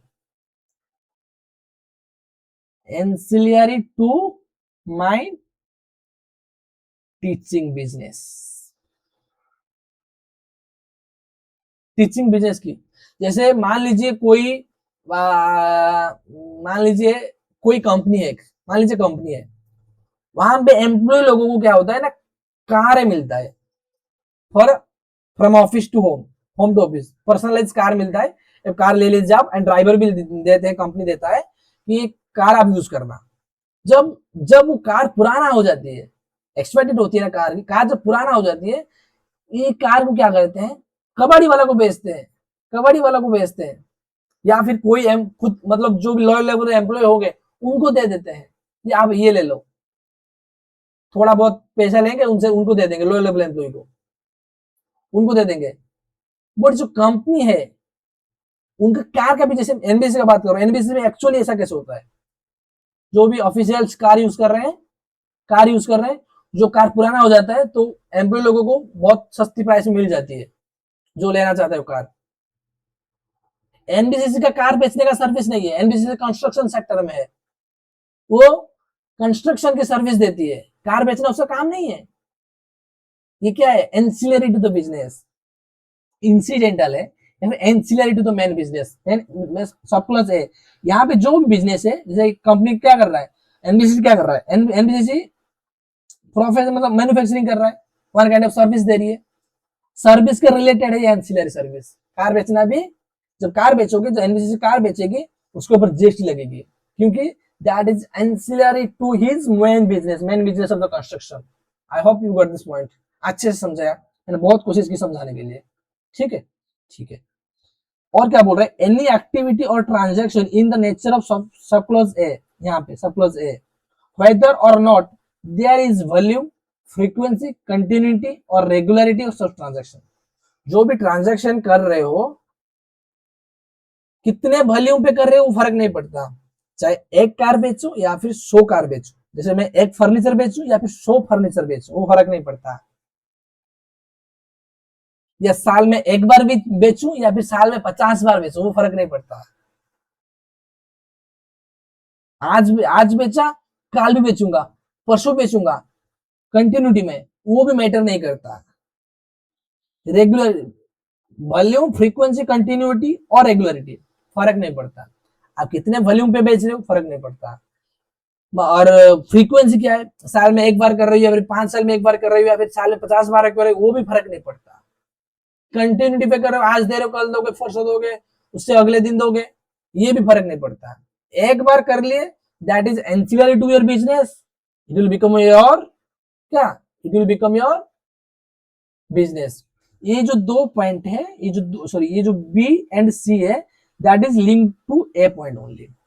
यहाँ पे एक ही बोला गया, यहाँ पे भी एक ही बोला गया है, related to A point. Related में ऊपर में जो आप बोले कि ट्रेड, जो बताया गया है, trade, commerce, manufacturing, profession, vocation, wager, adventure, जो भी लिखा है उसके रिलेटेड जो एंसिलरी चीज है वो भी बिजनेस माना जाएगा। उसमें फर्क नहीं पड़ता वो कितने क्वांटिटी में हो रहा है, या फिर कितने फ्रीक्वेंसी में हो रहा है, या फिर कितने रेगुलरिटी में हो रहा है, तो फर्क नहीं पड़ता। एक बार करोगे फिर भी दोगे, एक कार बेचोगे फिर भी जीएसटी दोगे, ये बिजनेस माना जाएगा आपकी। ठीक है, supply or acquisition of goods including capital goods service in connection with the commencement of the closure of the business. जैसे मैं अभी एग्जाम्पल दिया, मैं एक नया कंपनी सेट करने जा रहा हूँ, एक प्राइवेट लिमिटेड कंपनी मैं इनकॉर्पोरेट करने जा रहा हूँ, बट कंपनी करने से पहले मैं कुछ मशीन खरीद लिया, वो भी बिजनेस माना जाएगी। जो प्री मतलब इनकॉर्पोरेशन में जो ट्रांजैक्शन कर रहे हो for the corporating for the starting for the incorporating as a private limited company, वो भी आपकी बिजनेस माना जाएगी। जैसे कंपनी सेट करने से पहले बहुत सारे सर्वे होती है, सर्वे के लिए सर्वे एजेंसी हायर करना पड़ता है, ये सर नो, कौन सी लाइन पे मैं बिजनेस करूं, बहुत सारा रिसर्च करना पड़ता है, वो रिसर्च पे भी आपको जीएसटी देना पड़ेगा, वो भी आपके बिजनेस की पार्ट माना जाएगी। भले ही आप बिजनेस स्टार्ट नहीं किए हो, जो एक्चुअल बिजनेस करने वाले हो, बट करने से पहले जो एंसिलरी काम कर रहे हो वो भी आपके बिजनेस की पार्ट माना जाएगी। जैसे मान लीजिए मेरा कंपनी था, मैं उसको बंद कर दिया, कंपनी मतलब लॉस में चल रही थी, उसको बंद कर दिया, बट कोई एसेट रह गई, एक दो एसेट रह गई, तो उसको उठा के मैं कबाड़ी वाला को भेज दिया, उसको उठा के ऐसे ट्रांसफर कर दिया किसी रिश्तेदार को, या फिर किसी दोस्त कोई कंपनी था उसको दे दिया, ये भी आपकी बिजनेस मानी जाएगी। चाहे आप कंपनी बंद कर दो ना, कि भले ही बंद कर दो कंपनी, ये भी आपकी बिजनेस माना जाएगी, ये भी बिजनेस माना जाएगी, एंड इसके ऊपर भी आपको जीएसटी देना पड़ेगा, क्या क्या समझ गए? समझ लिए। ट्रेड हो गया, कमर्स हो गया, मैन्युफैक्चरिंग हो गया, प्रोफेशन हो गया, वोकेशन हो गया, एडवेंचर हो गया, वेजर हो गया, any kind of activity whether or not in for pecuniary benefit हो या फिर नहीं, वो फर्क नहीं पड़ता। या और क्या बोला, ये एंसिलरी, कोई भी चीज ancillary to the main business कर रहे हो, वो भी बिजनेस माना जाएगी। और पॉइंट सी में क्या बोला, कि क्या बता रहा है, आप कितना क्वांटिटी पे कर रहे हो, कितना फ्रीक्वेंसी में कर रहे हो, कितना रेगुलरिटी में कर रहे हो, वो फर्क नहीं पड़ता, एक बार करोगे वो भी माना जाएगा, वो भी बिजनेस माना जाएगा। फोर्थ पॉइंट क्या डिस्कस किए, आप कंपनी इनकॉर्पोरेट करने से पहले या फिर after closure of the business, before start of the business या फिर after close of the business, कोई भी ट्रांजैक्शन टेकअप करते हो, वो भी आपकी बिजनेस माना जाएगी, ठीक है। Provision by club or association, society or any such body for a subscription or any other consideration of facilities or benefit to its member। ये बहुत गहरा पॉइंट है, ये पॉइंट क्या बोलना चाह रही है, एक बार समझना सही से, दर्द करने लगी है यार। Supply of acquisition, provision by club or association, society or any such body for a subscription or any other consideration of the facilities or benefits to its member। एक डॉक्ट्रिन होता है, डॉक्ट्रिन मतलब प्रिंसिपल होता है, principle of mutuality. एक doctrine होता है, क्या होता है, ए प्रिंसिपल ऑफ म्यूचुअलिटी। क्या बोलता है डॉक्ट्रिन? ये डॉक्ट्रिन बोलता है आप खुद से खुद प्रॉफिट नहीं कमा सकते हो, no one can earn profit by themselves,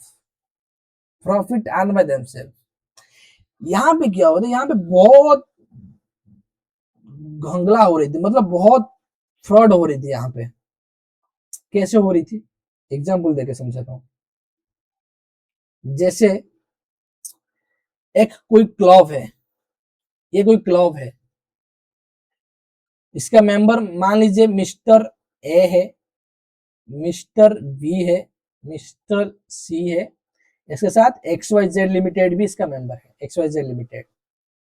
ये क्या करते हैं, ये ईच एंड एवरी मेंबर थोड़ा थोड़ा कंट्रीब्यूट करते हैं। मान लीजिए ये 5,000 रुपया किया, ये 10,000 रुपया किया, ये 15,000 रुपया किया, ये 5 करोड़ रुपया करता है।